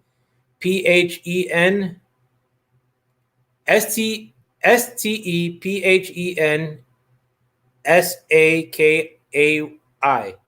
But that wasn't his real name supposedly. But if you look at that name up, it'll come up though. But he was a bouncer at this well, actually before that even happened, there was the most ghetto ass strip club that I ever went into in my life, like bar none. Like I would literally bring like from the people from my block that were like 15, 16 years old. Oh, you never been to a strip club? Let's go. Like it was like that kind of place. Like they wouldn't search me. Like they wouldn't search any of the people I went like with. Fucking and the place was like extremely narrow too. Like but one thing too, there was some fucking beautiful ass girls there. But this place was mad ghetto. Like I mean, if you think of a ghetto strip club, this is 100 times worse. But the only thing that the women there were like outstanding, like tens all over the place. Like, but they were ghetto as fuck too. But they were like 4 bouncers there, and they were all like big dudes, and they all knew me. One of them, I forgot his name. He was always there. He had like a big beard, super nice guy, like fucking. He was always like real jolly. But then another one that was there, I actually knew him. His name was Indubeka. Like he was just big, like fucking. He wasn't like a tough guy or anything. I've been to a strip club over here, but they don't have time. Yeah, but one of the other guys, it might have been only 3, but the last guy, his name was Sean, and I didn't know him, like, but I used to always see him there, and he was always like mean mugging. But this dude was like 6'6" and at least like 260 pounds, probably 280. He was humongous, but he looked like a tough guy. But like I used to go there and like like I'd have my feet on the stage. Like I was an asshole then though. Like I was always, this is like younger me. And I used to go there with a lot of people from my neighborhood, like fucking so nobody was really bothering us. So anyways, that guy, all the bouncers, when I would go outside to smoke, I would talk to them, like, I would bullshit with them, like all of them, including the guy who was thought he was a tough guy. But I knew that the guy wasn't really a tough guy like that. Like after talking to him a few times, like, I was feeling him out. Like, I was like, he's just throwing his weight around. But he wouldn't throw his weight around with me or like anybody I was with. But anyways, one day I went like on a Tuesday, like an off night. And then the area where this strip club was, I want to give you guys like the address, like so you could look up what I'm saying, like, but I don't know the exact address. But if you look up like 37th Street and 3rd Avenue in Brooklyn, like this is the area though, like that, like maybe if you Google map it, like, but it was like underneath an underpass. And like nobody walks in that area of my neighborhood because it's like dingy, you're underneath an underpass. So the guy, the big menacing looking dude, Sean, he was like 20 yards from the club, like handing out flyers. And this place was ghetto as fuck. Like you don't hand out flyers for a strip club anyway. So I'm like wondering what the fuck is this guy doing? So I went inside the place and like the girls aren't like really dancing, like, and they're like, everybody's like kind of like on their toes. So, and I remember the owner was there. There was like an older white guy, and he's like, "Oh, today you're gonna have to pay." I was like, "I'm not paying shit, bro." Like, I was like, "Fucking girls ain't even dancing." I was like, "Yeah, I didn't mind. There's nobody in here anyway." And he's like, "Oh, no, So me and him got into it, but I was like, "Listen, like, I'm not paying. Like, fucking So, what do you want to do?" Like, he's like, "Oh, don't worry about it. Next time." I was like, "Fuck that. I'm not gonna pay next time either." So then I went in, like, mind it's already like everybody's walking on eggshells. Then I have an argument with the owner, but then I go inside, like everybody's like kind of like fucking, just the energy wasn't right. So I was like, fuck this, let me go outside and smoke. So I went outside to smoke a cigarette, and I'm talking to the bouncer in the front, and he's kind of like, being cagey, like not saying anything. So then I went to go say what's up to the Sean guy who's giving out these flyers. So I was like, "Sean, what the fuck are you doing?" He's like, "Oh, take a flyer." So I look at the flyer, and mind you, the Sean guy, he's a black dude. I think he's black and Puerto Rican, but he looked straight up black. So then I look at the flyer, and it said C37, which is the name of the club, is racist against N-word. And it was with N-word with the hard R, with the ERS at the end. So I'm like, "Yo, Sean," I was like, fucking, I was like, "What's the deal?" He's like, "Yo, like every time they want me to search black dudes that come to the club and charge them, like, because when you like the people that they would charge, they would make the bouncers collect the money." So he's like, every time like they have like black dudes come in, they try to charge them and like have me search them, and it's bullshit. I was like, "Yeah, I understand all that shit." I was like, "But these dudes are probably gonna call the cops on you just to be a dick." I was like, "And you're a big ass dude. Plus, you have like a mean mug all the time." I was like, "If the cops come, they're gonna beat the shit out of you and you're gonna get arrested." I was like, "Yo, why don't we, like, this place is dead anyway." I was like, "Why don't we go to Sweet Cherries, which was another ghetto ass strip club that was like probably like 3 blocks from that place." So it was like me, my friend Rue, my other friend Muggsy, me and Muggsy. Oh, my other friend 2 Feet and this Sean dude. So we go into this place. We stopped before we got to Sweet Cherry, and we had liquor in the car. We're like, yeah, that was another thing to entice them. We're like, we got liquor. So you don't gotta pay for liquor. Like fucking we'll just drink in front of the place. So or we'll drink before we get in there. Like you don't gotta go in pocket. So he's like, "Yeah, fuck this place." C30. Like he's like bitching about the other place, his old job, like on the drive over there, which is like a 3-minute drive. So we're in front of the club now, the new one, and the club door, rather than it being on like either side of the street, like because it's like avenue is going one way and then the street's going the other way. So instead of the club being on the avenue or on the street, it's like kind of like at an angle facing both the street and the avenue. So And on either side of that door, there's bouncers. Like there's like probably like 6 bouncers on either side, let's say. And one of them I knew, like I didn't know him like that, but he was in a motorcycle gang from my neighborhood. So I knew who he was. And the thing is that the motorcycle gang, like my friend's dad was the one who originated that gang. And they're not like a small, like, you know, social gang. They're like a legit, like fucking don't fuck around, like, you know, like gang. They're called the 69ers.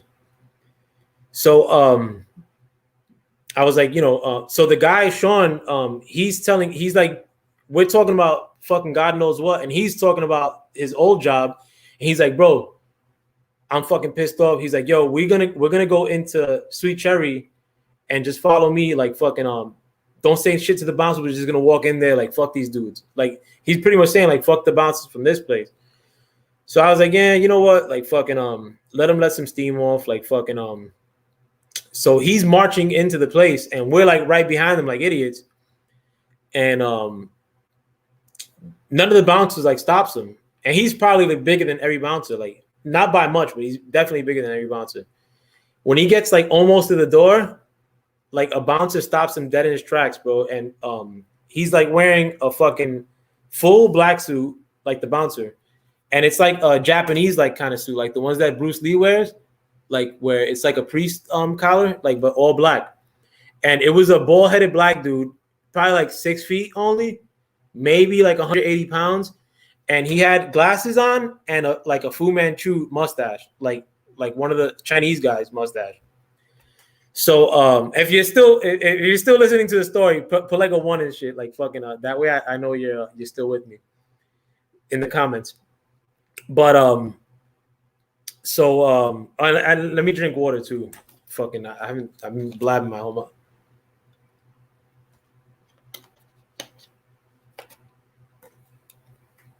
Is anybody still here? I got like 9 people watching, like fucking. Okay, watchers with me, so we're good to go. So did you hear the story before, Watcher? Like in my other video? Let me know. Just in case. But so the guy, the 6-foot guy, stops him dead in his tracks, one arm too, mind you. Boom. Like, where the fuck are you going? So I'm like, oh shit. So the other bouncers are like, no, chill. We know him. He used to work here. So I look at the guy, Sean, I'm like fucking pissed off now. So I was like, bro, like, what the fuck is your problem? Like, when we got inside, I was like, yo, what? They were like, no, he used to work here. Let them all in. Like, they're good to go. So when we got inside, I was like, yo, Sean, what the fuck is your problem? My friend Ruben, he's probably like 5'8", but he weighs like 240. And my friend Ruben, I've seen him like pick up dudes that weigh like fucking 280, no problem. Like fucking slam him on the head. Like, so he's like, and my friend Ruben grabs him by his face and like pushes him. And like the guy Sean went like fucking like he tumbled over, but he's like laughing, like, ooh, like if it was a joke. I was like, yo, what the fuck you like? I was like, yo, it's not a joke, bro. I was like, what if we would have got like into a fight with these motherfuckers? So he's like, oh, like, you know, he's not mentioning anything. And then, but the guy, one of the guys that was with us, Muggsy, he knew this guy, Sean, too. Like, but that guy, Muggsy, wasn't always hanging out with us. Like, he just happened to hang out with us that day, even though I know him from when we were kids, but he's not like, he wasn't like part of like our crew like that. So I'm like, yo, you better check your fucking man, bro. Like, I was like, because he almost got us into some shit. So he's like, yo, you know, whatever. So I'm in the place, and I'm having like, and I'm actually having a great time too. Drinking like fucking. So and like since like for some reason they were hooking us up like with free shit because they thought that we were gonna get into it with them when we walked in. And plus, he probably like begged the people, like, you know, like that his old employers, like, you know, listen, hook these guys up, like fucking I'm in hot water. I don't know what the fuck, but we were getting free shit. So the door of the club, like the one that we walked in through, had a little circle like glass like this.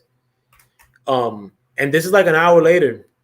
So I was gonna go smoke a cigarette, and usually before I go to smoking area, I try to see if there's like women there, like, you know, to try to talk to or whatever, or just to see who's outside, just in case, you know, you never know.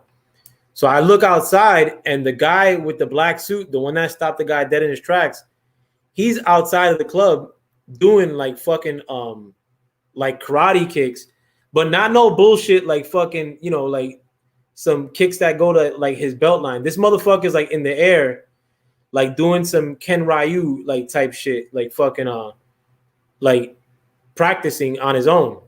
So I'm fucking drunk, and I go out there like I know what the fuck I'm talking about. I'm like, oh, I was like, yo, fucking, where the fuck you learned that? Like, and he's like telling me his like life story. He's like, you know, which I ended up finding out through the newspapers that it was bullshit about his life story.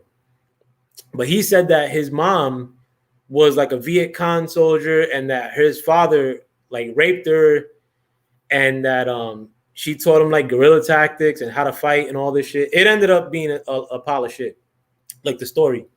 But I'm eating it up, like, you know, I'm like fucking. I was like, and like at that time UFC wasn't that popular, so I was like, bro, you ever watch UFC? Like fucking, and he was like, yeah, I know what it is. Like fucking, at that time, you know, maybe 1 out of 1,000 people knew what like Ultimate Fighting Championship was.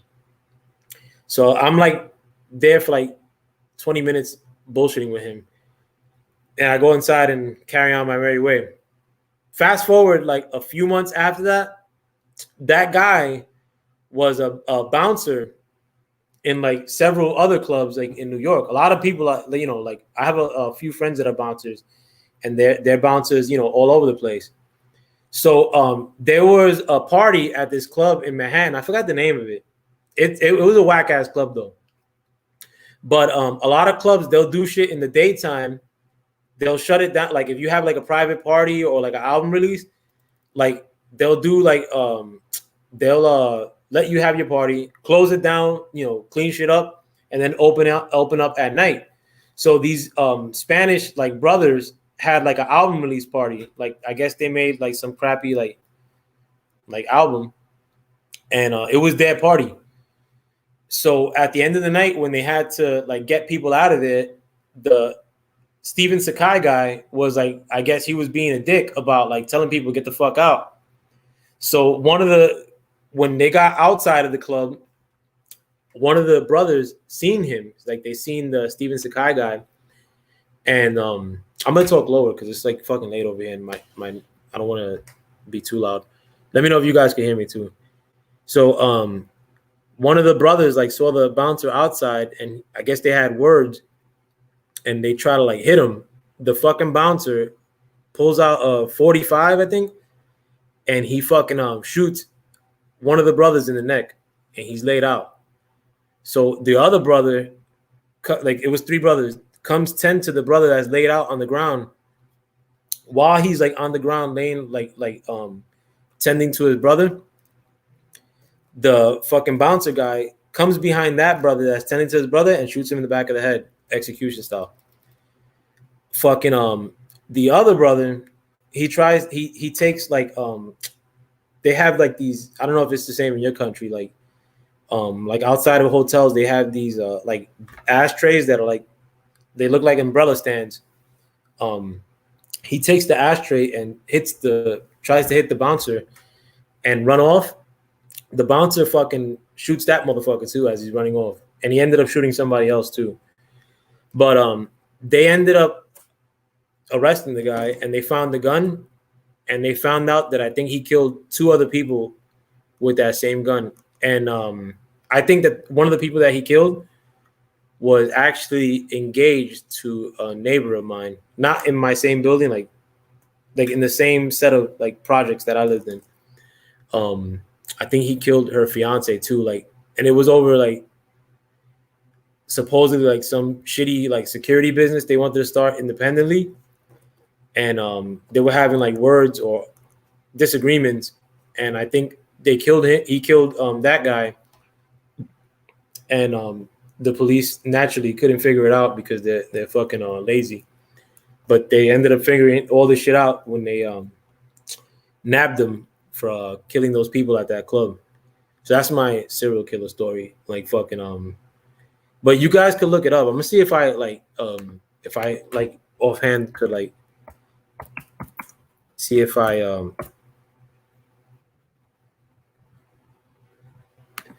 yeah, it actually comes up in the first article that I looked up. It said it was in 2005, 2006. Yeah, so oh yeah, and it actually mentions Steven Sakai worked at a bouncer at a strip club, Sweet Cherry, which is like where I had that running with him. And the other club, the shitty club, was Opus 22, like where that other shit happened. And it said in September 2005, he stabbed. This is written wrong. He stabbed to death his ex-friend Wayne Tyson, who was 56 and partially disabled. 2 months later, he shot fellow bouncer Edwin Mojica. I think that's the guy who was engaged to the lady from my building in the head as he was putting the key in the door of his Williamsburg home. The two men had been feuding. Sakai was also annoyed with another bouncer, Irvin Matos, and he was reported to have shot him in the back of the head as he sat on a settee. I don't know who the fuck wrote this album, like, but then he so he must have killed like 5 people, like, because yeah, I mean, I think 4 or 5 people. But the brother that he shot in the neck, he paralyzed them, like, because I remember like them seeing the story. The first one that he shot, he was paralyzed from the waist down, like after he got shot. That's the thing I don't get out there. Anyone could just blow you away if they have a bad day. Yeah, man. That I used to be addicted to going out. Like when I'm telling you all these stories, like, and if you notice, like I'm telling you, like a lot of them happen like Tuesdays or Thursdays, and I don't even like strip clubs. I detest strip clubs, but I was going like to strip clubs because there wasn't like clubs open on like Tuesdays and Thursdays. But every fucking weekend I was out like Thursday, Friday, and Saturday, Sunday. Actually, I used to like to go out Thursday to Webster Hall, like a club, like they used to have like a ladies' night on Thursdays, and then I would go wherever Saturday because I was so hungover, and then I'd go out Sunday night. Sunday night used to be my shit. Like I used to love going out Sunday because a lot of the girls that were going out Sundays probably got fired from their job, like fucking so they were easy to knock down. But that was like when the clubs in New York were like the shit, like fucking from like 95 to 2008, like that was like prime New York, like club time. Like the clubs in New York were bananas. I used to go to the biggest club in America. It was called it had a few names. One of them was Carbon, but then they changed it to Club Exit, and that club was amazing. Like fucking and it was like back then it was a lot of, like, at that time it was like $35 to get in, which was like an astronomical amount back then. Like fucking that's like regular now. He said clubs close early out there. Hells no, bro. Yo, the club Exit that I'm telling you, it used to close like at 10 in the morning. But right up like a couple blocks from there, they had another club called Sound Factory, which wasn't my favorite, but that club Sound Factory was open from Friday to Sunday. And that shit was like a bunch of fucking freaks, like weirdos, like that were there in the at those times. Is it true they close at like 1? No way, bro. The clubs in Jersey close early, but they close like at 3. The clubs in New York, at minimum, they close at like 6. Yeah, he said, "Oh damn, we got a place by me that's open until 11 in the morning too." Yeah, man. I've gone out like to a lot of clubs in Europe too, bro. Like I've gone out all over. Like I said, I went to Ibiza. When I went to Ibiza, I spent like $9,000, bro. One night, I spent like $9,000 in that. My limit was like, you know, I guess like 10 was like, well, I'm like, all right, I'm a fucking loser. Like, so I would but there's 3 nights I think I spent $9,000. But in $9,000 in New York is, I mean, it's a lot of money, but you could easily spend $9,000 in New York. I have been to Amsterdam. Amsterdam wasn't my thing, like because there was a lot like the women weren't like fantastic, but also I did go to Amnesia, bro. Yes, I've gone to Amnesia in Ibiza. Amnesia was a shit, bro. I always wanted to go to the closing party in Amnesia, which is the last day of the season. Like fucking but I wouldn't go to Ibiza now. Like even if you paid me, you give me a free ticket, like fucking and I wouldn't go. But one of my best friends was, I mean, he still is like one of the biggest like techno DJs like in the world. So a lot of times like we would go places free of charge. But I had a lot of money like to burn back then too. Like, and I would fucking waste it on stupid ass shit. I didn't even have a car, bro. And I would like waste these fucking stupid amounts of money like on going out. I would literally like when I, like in Europe, like travel like to other countries just to go out. Like I've been out I never went out to the UK though for some reason. Like I think like the whole pound thing like fucking like scared me, and like I don't know. It just like it wasn't popping in the UK like that. Like when I was like, you know, like to draw me into like going there. You know what I'm saying? Like I would, but I've been to Barcelona, fucking Mallorca, it's fucking whack. I almost got into a fight in Mallorca. They ended up robbing my friend. Like they picked his pocket, and we were like 6 of us. But when I ended up grabbing the dude, and out of nowhere, like fucking like 40 African dudes. So the dude that I grabbed up was African, and out of nowhere, like you had like a busy ass crowd, and then like 30, 40 African dudes stopped, and they were like pretty much like choking me and like fucking grabbing like fucking leg, arm, like, you know, random people like fucking grabbing like every part of me. And like the cops came and like they didn't say you know, fucking what are you doing grabbing that guy? They basically told me like, you know, we know your friend got robbed, like, but you better keep it moving because at any time, like, you know, these guys could overpower the whole Mallorca police department. I was like, fuck this place, bro. Plus the clubs weren't all that anyway. But trying to think what other crazy club shit. Like I've had a fucking 1,000 stupid club things that happened to me. Like, I mean, the clubs here, like again, they're amazing, but they're also extremely fucking dangerous. Like, I mean, like, you know, every time I'd go like out, a few people I know would bring shit with them, like fucking and a lot of times we go out and it was like 11 of us. The best place I've ever been to club wise, there's a few. One of them was the Club Exit in New York. Another one was a club called Palazzo in Bingen, Germany. It was Bingen. Like, and it was actually on the Rhine River in Germany. And that place was dope. And one time I actually rented a hotel room in a fucking castle, like not a whole castle, but looking at the Rhine River, like maybe like a mile from there. It was fucking fantastic. I ended up bagging this dope ass chick. But Palazzo was one of my favorites. Another one in Frankfurt, Germany, it was called UB 6311. It was like a old like train station.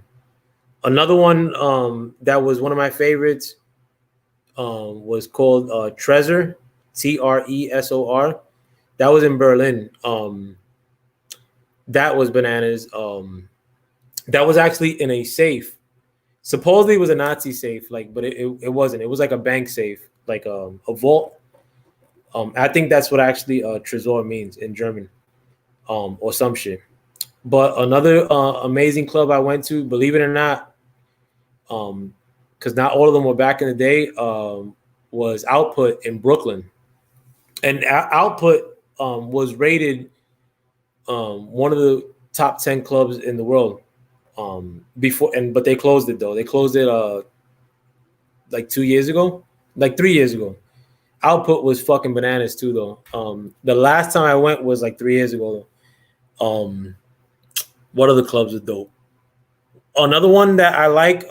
It's not a big club, but I always go there. It's called Treehouse in Miami. The people that work there are dope. Like, it's just like everything in Miami is overdone, and this club is kind of like, you know, more like chill space in Miami. I mean, amazing women, fucking and that's another club that stays open the whole weekend. But the bad thing is that there's mad bums all around there, bro. Like, that's like bum central right as you leave the door. And, you know, a lot of bums are fucking crazy motherfuckers too, bro. Like, they, you know, they pack knives, like fucking plus I used to go like with jewelry and shit like to Miami. And Miami, like, you know, it's not like fucking you go there and shit is sweet. Like, Miami got some fucking thug motherfuckers. Like I know a few like that are from there, not that moved there, but my friends that moved there, a lot of my friends moved there like in 2000, but like a family of my friends, and they're no joke either. I've always wanted to go to Vegas.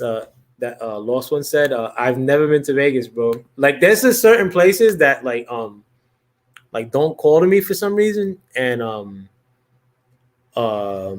New Orleans, like Mardi Gras and Vegas, are, you know, for some reason it's just like not like alluring to me for some reason. There's another club that I'm missing in New York. Oh yeah. There's one called La Marina. It's in Washington Heights in New York. That club, it's fun, and there's fucking, like, the women there were better than any of the ones I mentioned. The only thing that it costs $80 to go in, like a regular fucking beer. Like, I don't drink beer, but like the cheapest drink is like $20. And another thing is that this is like smack dab in the middle of not Washington Heights, Dykeman, and Dykeman is like kind of like connected to Washington Heights, and those are like, this is like, it doesn't look like a hood area, but like those motherfuckers will leave you slumped. Like, that's like those, there's like Dominicans, that whole area. But I mean, anything like in New York, like uptown, like New York, like from Harlem like to Dykeman, which is like Harlem's like kind of like the beginning of the top of Manhattan, and then Dykeman is the end of the top of Manhattan. All those places are like, there's like just a different energy about them. Like it's like another world. Like, it's good and bad though, but like the good part is like the broads. But there was another club, as actually in Jersey. It was called I'll remember the name. I think it was like Seaport. No, not Seaport. Something Port. Like, it, like you could dock like your boats there. Another, it's like real expensive though. But again, top notch women, and like that was like the money maker for that town. So you could pretty much crash your car, piss drunk, and the cops will like guide you like into the Holland Tunnel, like back to New York. Let me see. My mother used to live in New York, and she told me scary stories about Alphabet City. Yeah, Alphabet City was no joke. Now it's like gentrified, but Alphabet City was one of the shittiest looking areas of New York. My friend nearly got raped. Only reason they didn't was because they thought she was pregnant. God damn. But the area that I'm telling you guys, like Dykeman, or like Upper Manhattan, when I was born, because I was born in Jersey City, and then when I was like days old, like I just happened to be born in Jersey City. Like, my mom was visiting her family, and I ended up being born there. But my dad and my mom lived in Washington Heights, and when I was a baby, my mom didn't have a TV, and like she would like go nuts in like, you know, our apartment, like so she would like look out the window, and there was a Chinese restaurant like across the street from my house, and she told me that somebody, a Dominican dude, went into the Chinese restaurant at random, like fucking and choked somebody out to death, and he fucking so while she was holding me, like fucking somebody got killed.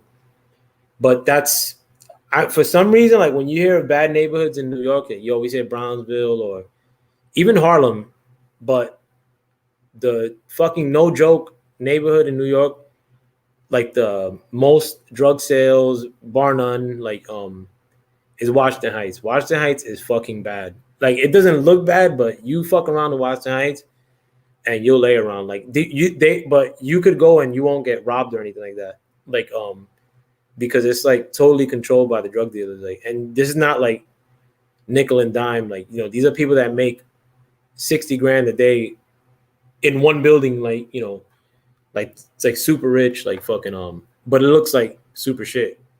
But that's like the toughest. And plus, like Dominican dudes, like my friends were always like black and Dominican guys.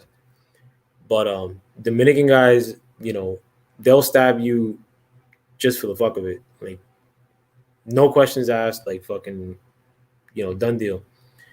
And I have some crazy stories about Washington Heights too. Like I'd probably go into those another time.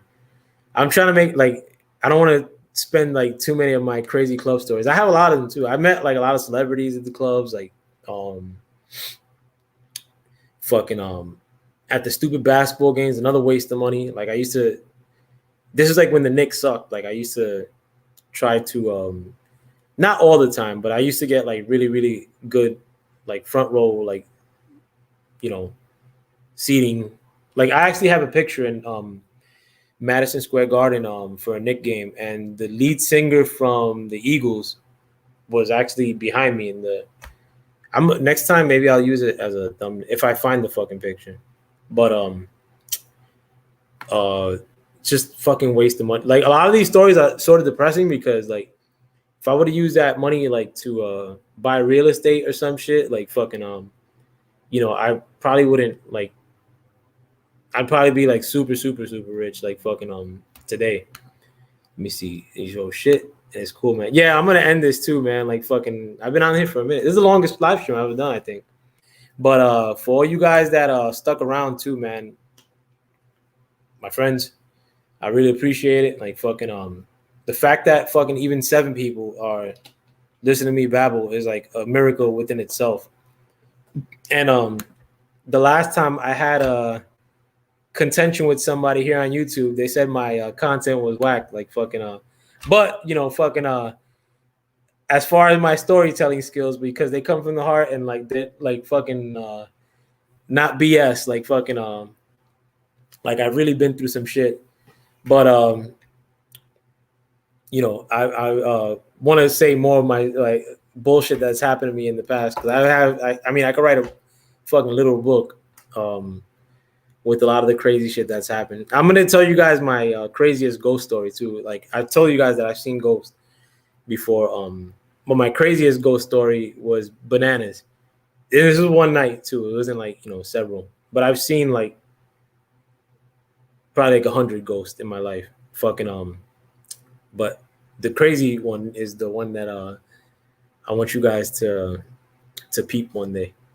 But yeah, thanks for sticking with me, you guys. Like fucking and hopefully maybe I'll come back tomorrow and do another live stream, because I'm gonna be just chilling in the house. But with that, thank you for stepping into the Foul Playland, and hope you guys have a wonderful evening. Peace.